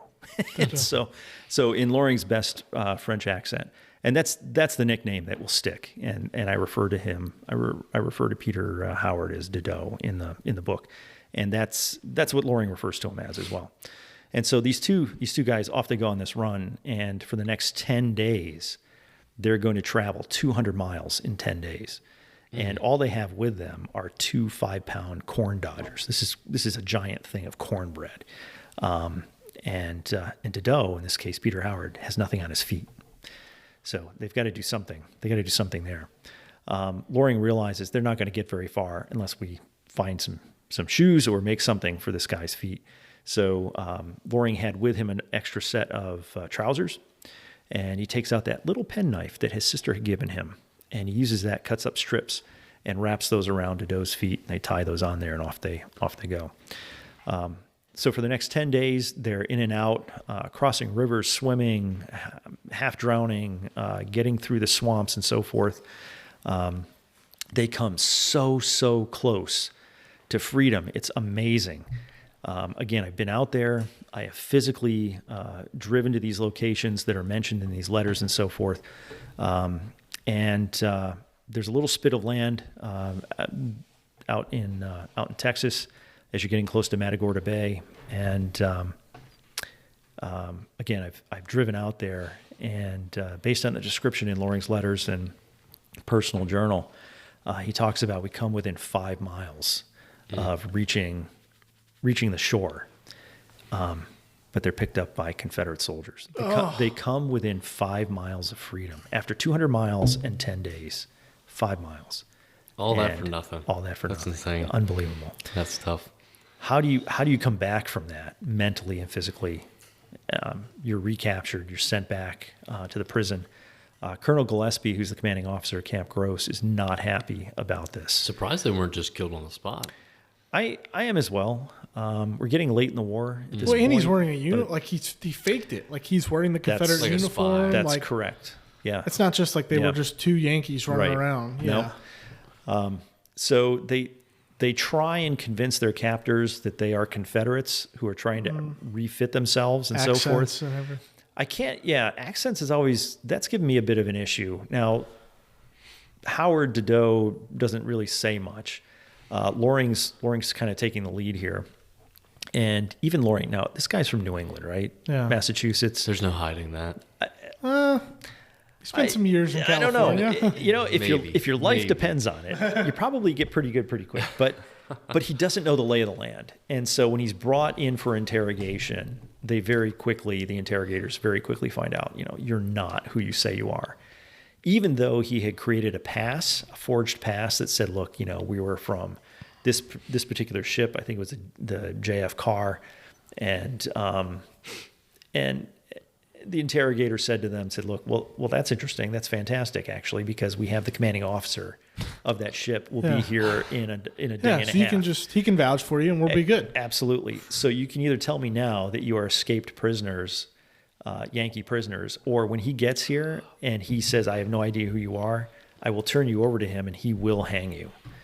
And so it's at that point where Loring, The jig is up. the jig at is that up. point, yeah. Exactly. Yeah. And so, yes, we are United States officers, naval officers. It's like, oh, well, why didn't you say so? Because the whole demeanor changes. Loring tells us that this officer's entire demeanor changes. You should have said so. Tonight, you're going to dine with me. You are my guests, and they do. I mean, again, this is the dynamic of that particular time period. They never quite seem to be the enemy. I mean, it's so interesting. You do see this at various points You do. in other conflicts, but you do. It's refreshing in a different sense to see it here. Yeah. And they dine with the commanding officer, some of his other officers, and they play euchre, a card game, until the wee hours of the morning. They're sent back to Camp Gross. Gillespie doesn't actually let them in, gives them each a threadbare blanket and says, see you around, boys, and sends them to the Grimes County jail, which is for civilian prisoners. and it's there. They'll spend some time there. The conditions are absolutely horrific there. And Loring has been threatened now to be clapped in irons with a ball and chain. And he disputes that. He talks his way out of this. Loring, I think, is a very charismatic, Good people person. silver-tongued Yeah. person, and is capable of talking his way out of a few of these things. So eventually they find themselves back in Camp Gross, and they're going to spend the next several months there. But during that time, there's a breakout of yellow fever, which takes its toll on the prisoners. They actually evacuate the prison itself. Gillespie takes them off into the countryside and confines them basically to a swamp. Again, many of these men will perish due to poor hygiene and malnutrition. Again, the other interesting point is that Loring, being an officer, is paroled, given a pass, in this case, that while they're in the countryside, the enlisted men are down in this swamp.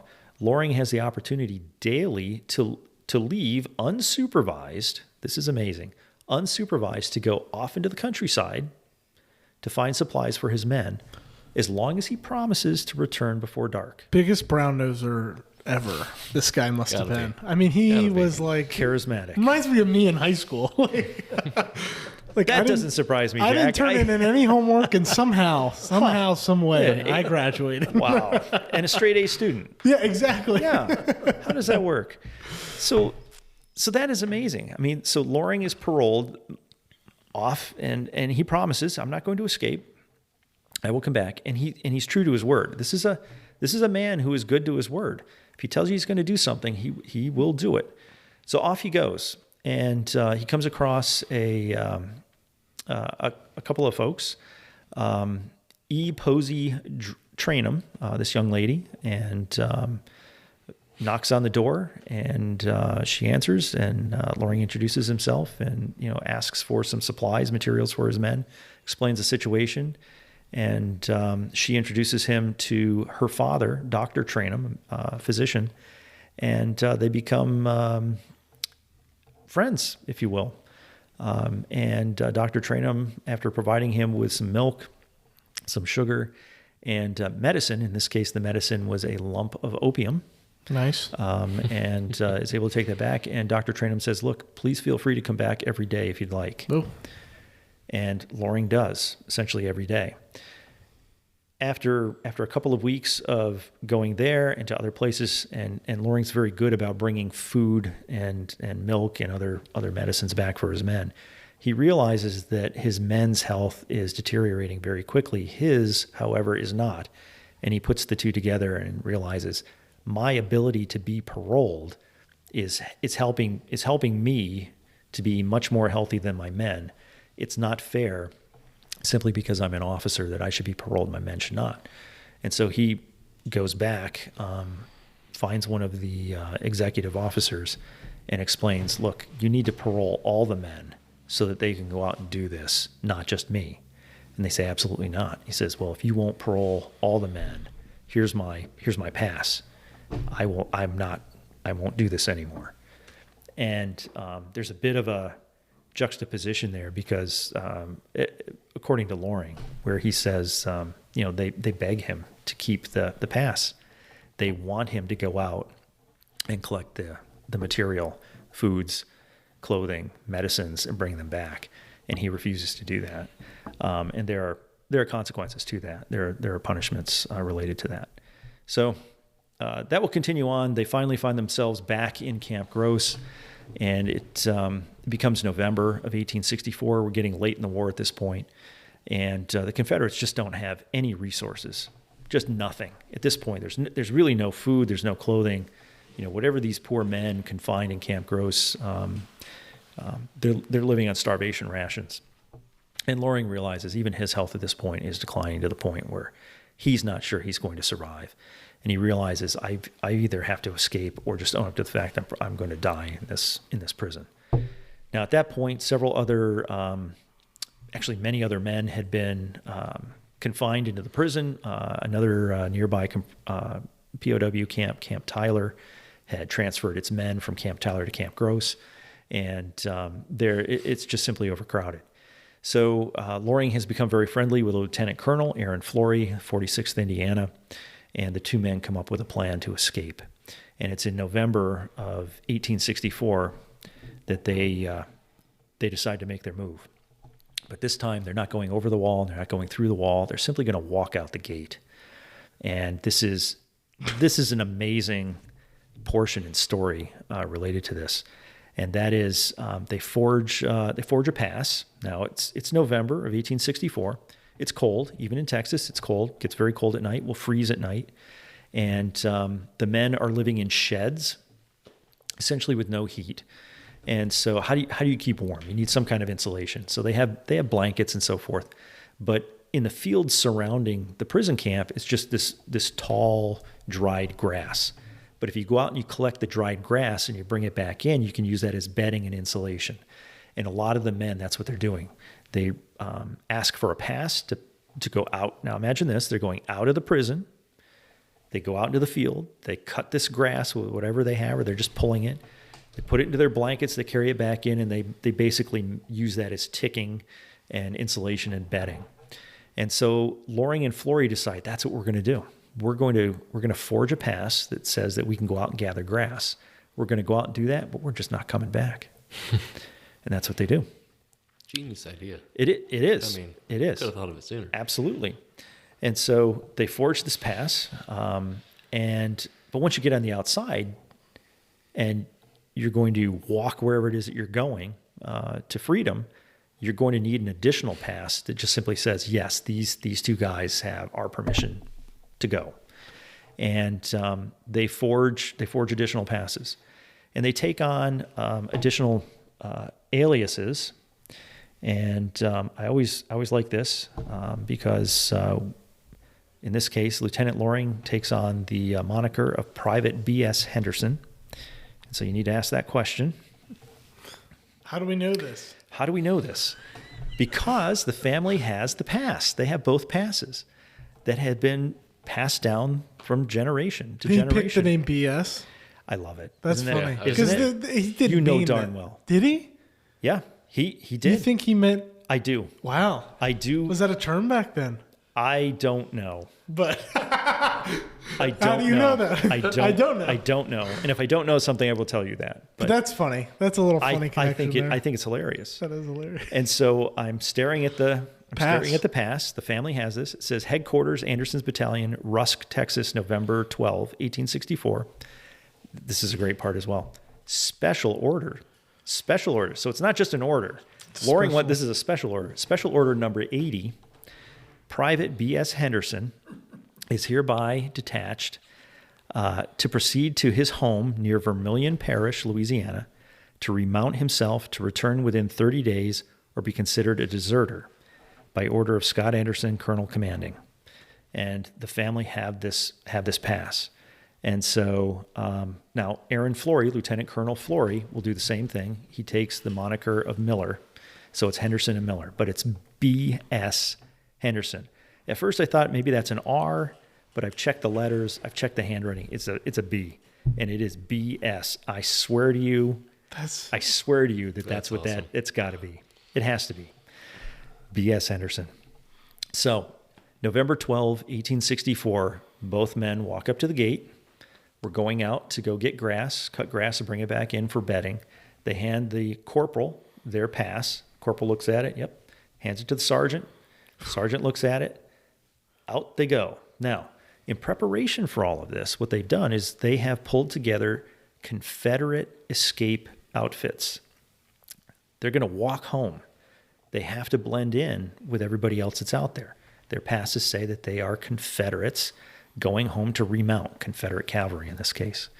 And we're going to go home. I've got to go home and get a new horse or whatever I've got to do, and I've got to be back in 30 days.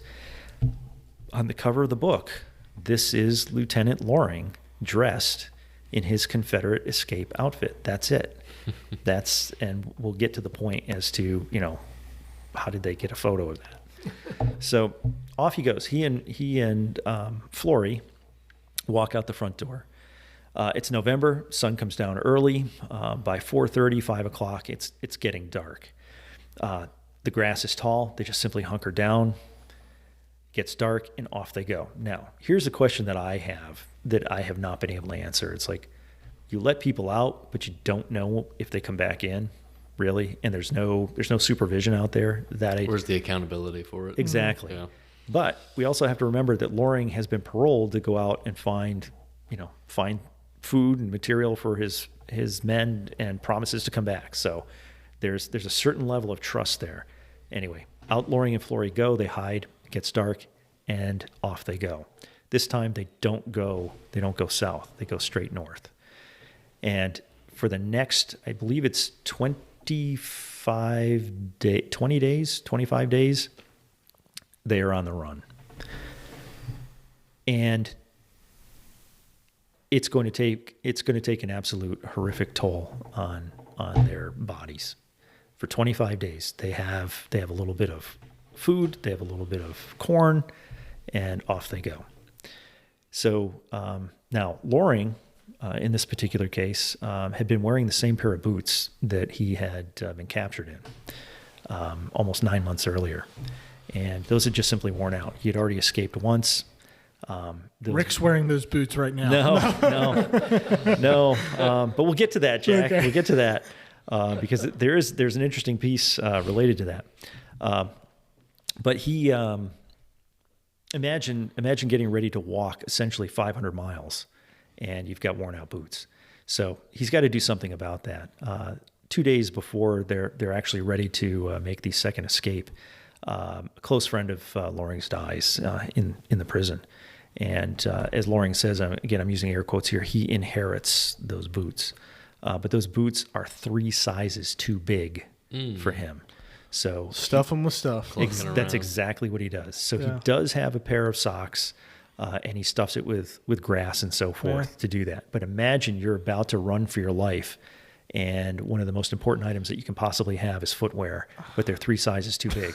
Imagine today, any of you here, I don't care what they are, find something that's 3 sizes too big for your feet, put them on, and then just walk a mile. Yeah.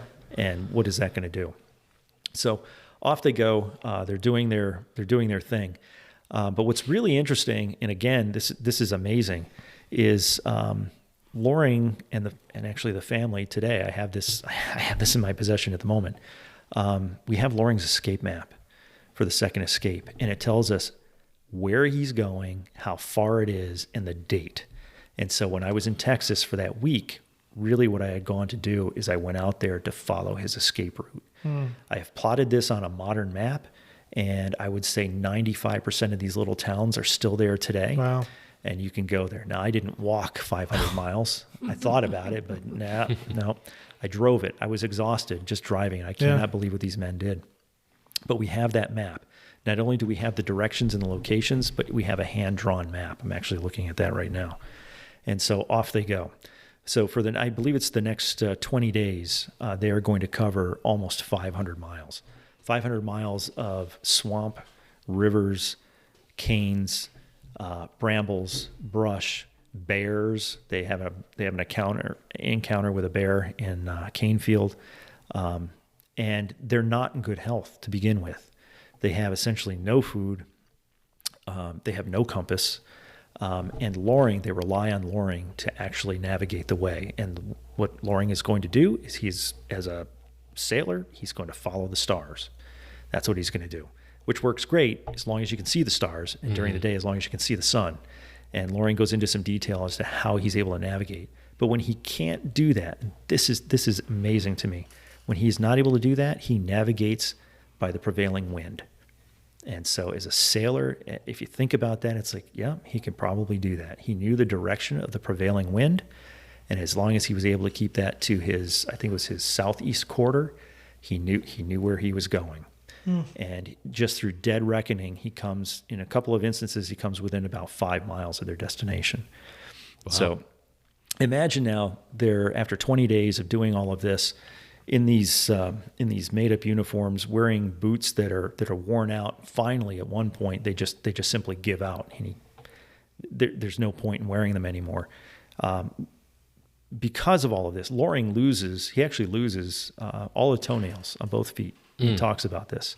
He has blisters upon blisters, and due to the lack of food, his hamstrings actually contract to the point where he can't stand up straight and he can't sit down. This is the other problem. If he sits down, he can't get back up, but he can't stand up straight, so he's waddling. Flory, on the other hand, is feverish, has similar issues and so forth, and both men are basically holding on to each other as they're helping each other down the road. It's there are multiple encounters with various citizens and so forth. Again, you'll have to read that in the book. There's too much to go through here. And after 20 days, they're within about 3 miles of Union lines. The weather's become horrific. It's just below freezing. It's raining. The men are in such poor shape that they're struggling just to stay upright. It's at this point that Aaron Flory, who had served in Banks' army, had been through the area and recognizes the outskirts of Brashear City in Louisiana, and says to Loring, I recognize this place, and there are a couple of shortcuts that we can take. And Loring says, please, yes, lead the way. Anything that we can do to reduce the distance is wonderful. So off they go, and Flory in the lead. They're going down this overgrown path, and they come to what they refer to as a bayou, which is really a stream, a river, and so forth. And Flory stops all of a sudden, and Loring essentially walks into the back of him. And, what's wrong? And Flory's looking. It's like there's supposed to be a bridge here, but it's been burned. And there's a river here that's about 70 yards wide, and all that's left are the pilings. And these guys, it's about 30 degrees out. It's raining and so forth. What are you going to do? But every 15 feet, there's a piling where that bridge was supposed to have been. And it's like, we're not going to swim that. It'll kill us. We'll drown. Mm-hmm. And they decide that, we're going to have to backtrack, find a board or a long pole or something, and we're going to slide that out across those pilings and inch our way across. And that's what they do. They end up walking a half a mile back to find actually a couple of telegraph poles that were long, about 30 feet long. And they talk about, we don't even have the strength to pick those up between the two of us. So we drag it, kick it, roll it, whatever we've got to do. We get it back there, and we're able to shove that out across 2 pilings, and then they basically shimmy across. Now, that had to be a sight to see. How do they fit on 2? How do 2 of them fit on 1? Exactly. So they claim that these pilings are about 4 feet, a little bigger than this, about 4 feet around. Now, I don't know how 2 men fit on that, but I guess they were probably tiny guys. But if you have to, Lieutenant Loring is not a big guy. Yeah. But I picture myself, and I take up the whole piling. So they get across this, and then it's like, finally we're across that. And they continue on, and it's like, yes, we are so close. And it's at that point that the wind is blowing toward them, and Flory sits down and just says, "That's it. I can't go any further. That's it." And Loring says, "Look, man, we've come this far. We are so close. You have to get up." And as the wind is blowing toward them, all of a sudden Loring kind of looks around and says to Flory, "Did you hear that?" Flory goes, "No, I didn't hear anything." Loring says, "Wait a minute, I hear that." He goes, "I hear a bell. There's a bell." And he's kind of looks at Flory, cocks his head and listens a little bit more, and again the wind is blowing. He goes, "That's not just a bell. That's not any bell."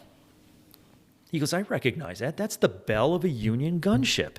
He goes, I recognize the tone and the sound of that bell."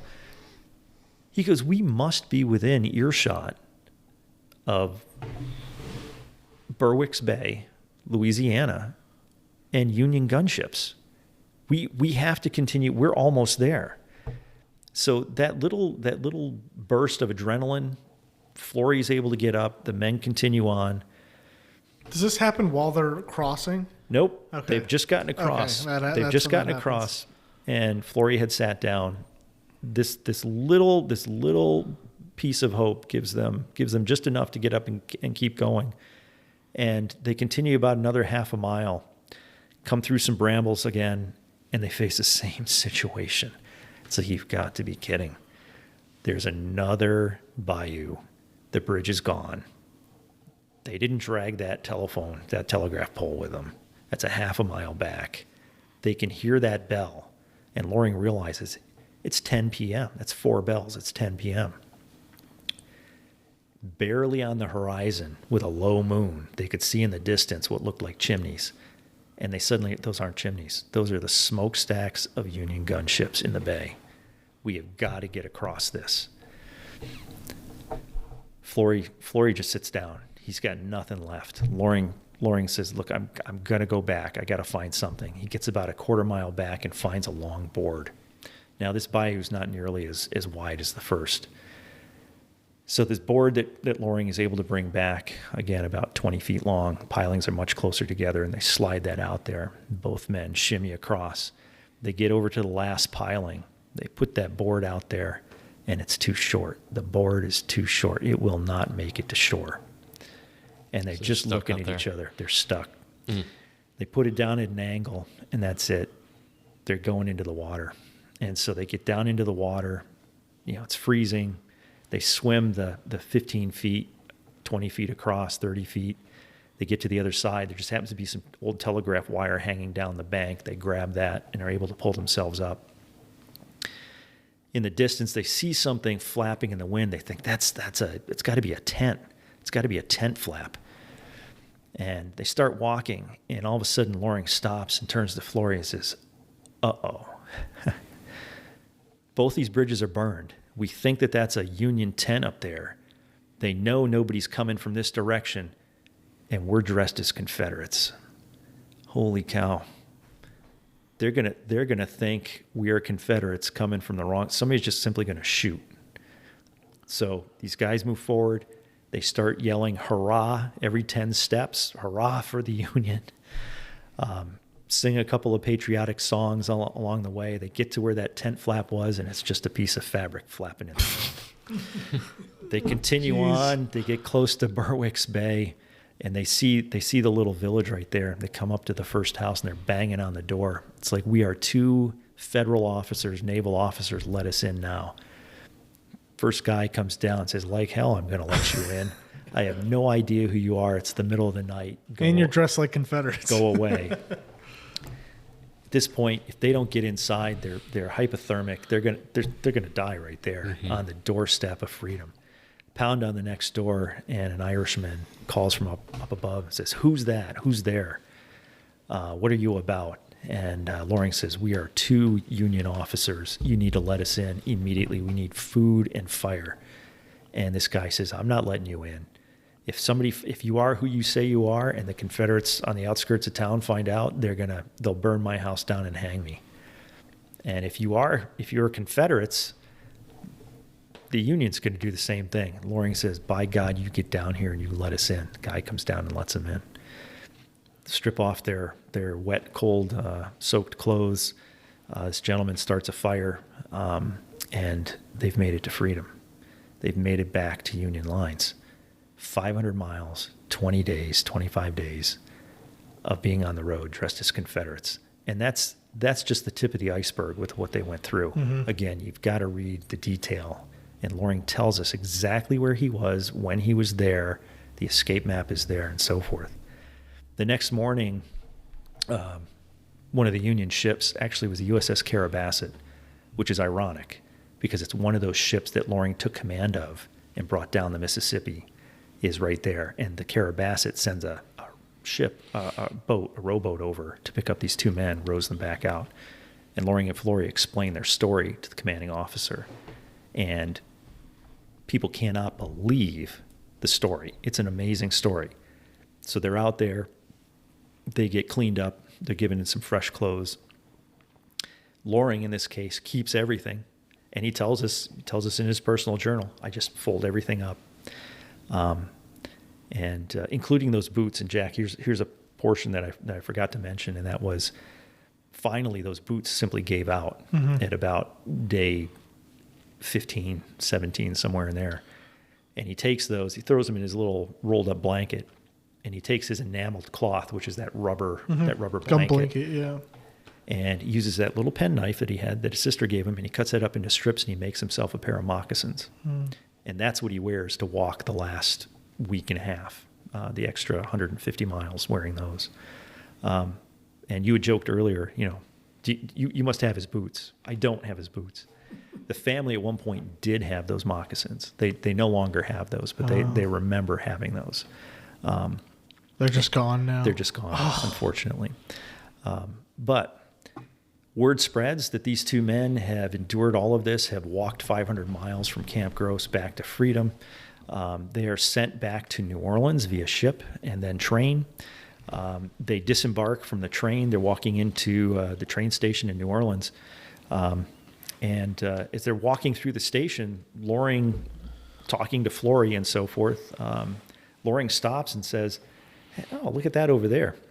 And there's a man over there that looks like he's just been, come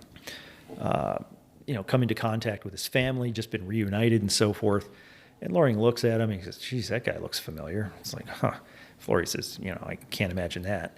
They keep walking, and they're just about even with this family that's just been reunited. And he hears this man talking, and Loring goes, "Oh my God!" He goes, "That can't possibly be. That's absolutely impossible. That man would be back from the dead." Loring goes over, walks up to this man, and says, "Duncan Smith, is that you?" This is the same Duncan Smith that in the beginning of this story at the Calcasieu jumped overboard. And he looks, he goes, "Yes, I'm Duncan Smith, but I don't recognize you." Now imagine what Loring must look like Completely after different. months. And Smith looks at him and he goes, "Your voice sounds familiar." He goes, "It's me, it's Lieutenant Loring." And so they have this moment. He goes, "I thought you were dead." He goes, "Well, I jumped overboard. I spent 5 months in the swamps and trying to find just to lay low, find a way to get out of here, reunite with my family." Now his family had come back east to New Orleans several months earlier, but he had been missing in action at that point and had just been reunited. So that's an amazing coincidence there. But at that point, the word gets out that, hey, these two men have just returned from Camp Gross, this escape, 25 days, 500 miles, and there is a reporter in the area. As you can imagine, what better place to be than in a train station to get a good story? Yeah. And so he hears this, and this story will appear actually in Frank Leslie's illustrated newspaper. And so, everything that I've just told you, when we talk about letters, we talk about all the other artifacts, and then we talk about a primary document.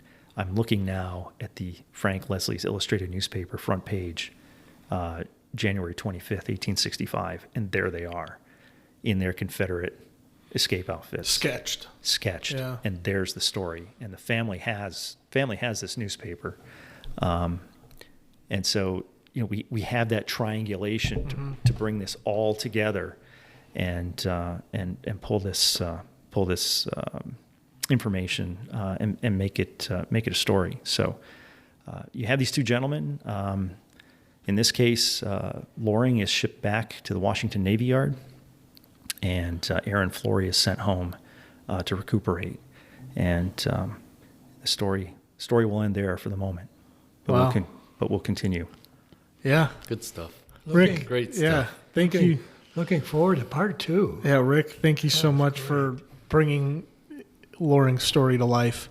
Thank you. For a lot of listeners. And I think it's almost beautiful in a sense of that Frank Leslie sketch where I know you're the one looking at it, but most times these stories like these only live in articles in those period newspapers, Right. to where for people now, these listeners and people that have read your book or heard your talks, this story was brought to life before they saw that newspaper article. And I guess we'll talk a little bit more about the photograph maybe in part 2. Yes, we'll So, pick up right there. Perfect. Yes. Rick, thank you so much. Thanks everybody for listening. Elijah, you got anything else to add? Yeah, just want to throw a shout out to History Fix. Just as far as obviously this is movie quality stuff here, Yeah. so got to plug History Fix, and maybe Will That would be wonderful. Yeah. I'd love to have that potentially- conversation. yeah. But yeah, like I said, they They have historic arrows, from the first to the 21st century. And if you are a listener of Battlefields and Bourbon, you get 20% off of your first year's annual subscription if you sign up at www.historyfix.com using promo code Battlefield in all caps, BATTLEFIELD. Every subscription has a risk-free 7-day trial. After signing up, just download the History Fix app, most places you stream your shows, and dive into history with History Fix. Yeah, thanks so much to History Fix. Thanks, Rick. Thanks, Steve. Thanks to Kernstown Battlefield Association. And thank you all for listening. We'll catch you on the next one.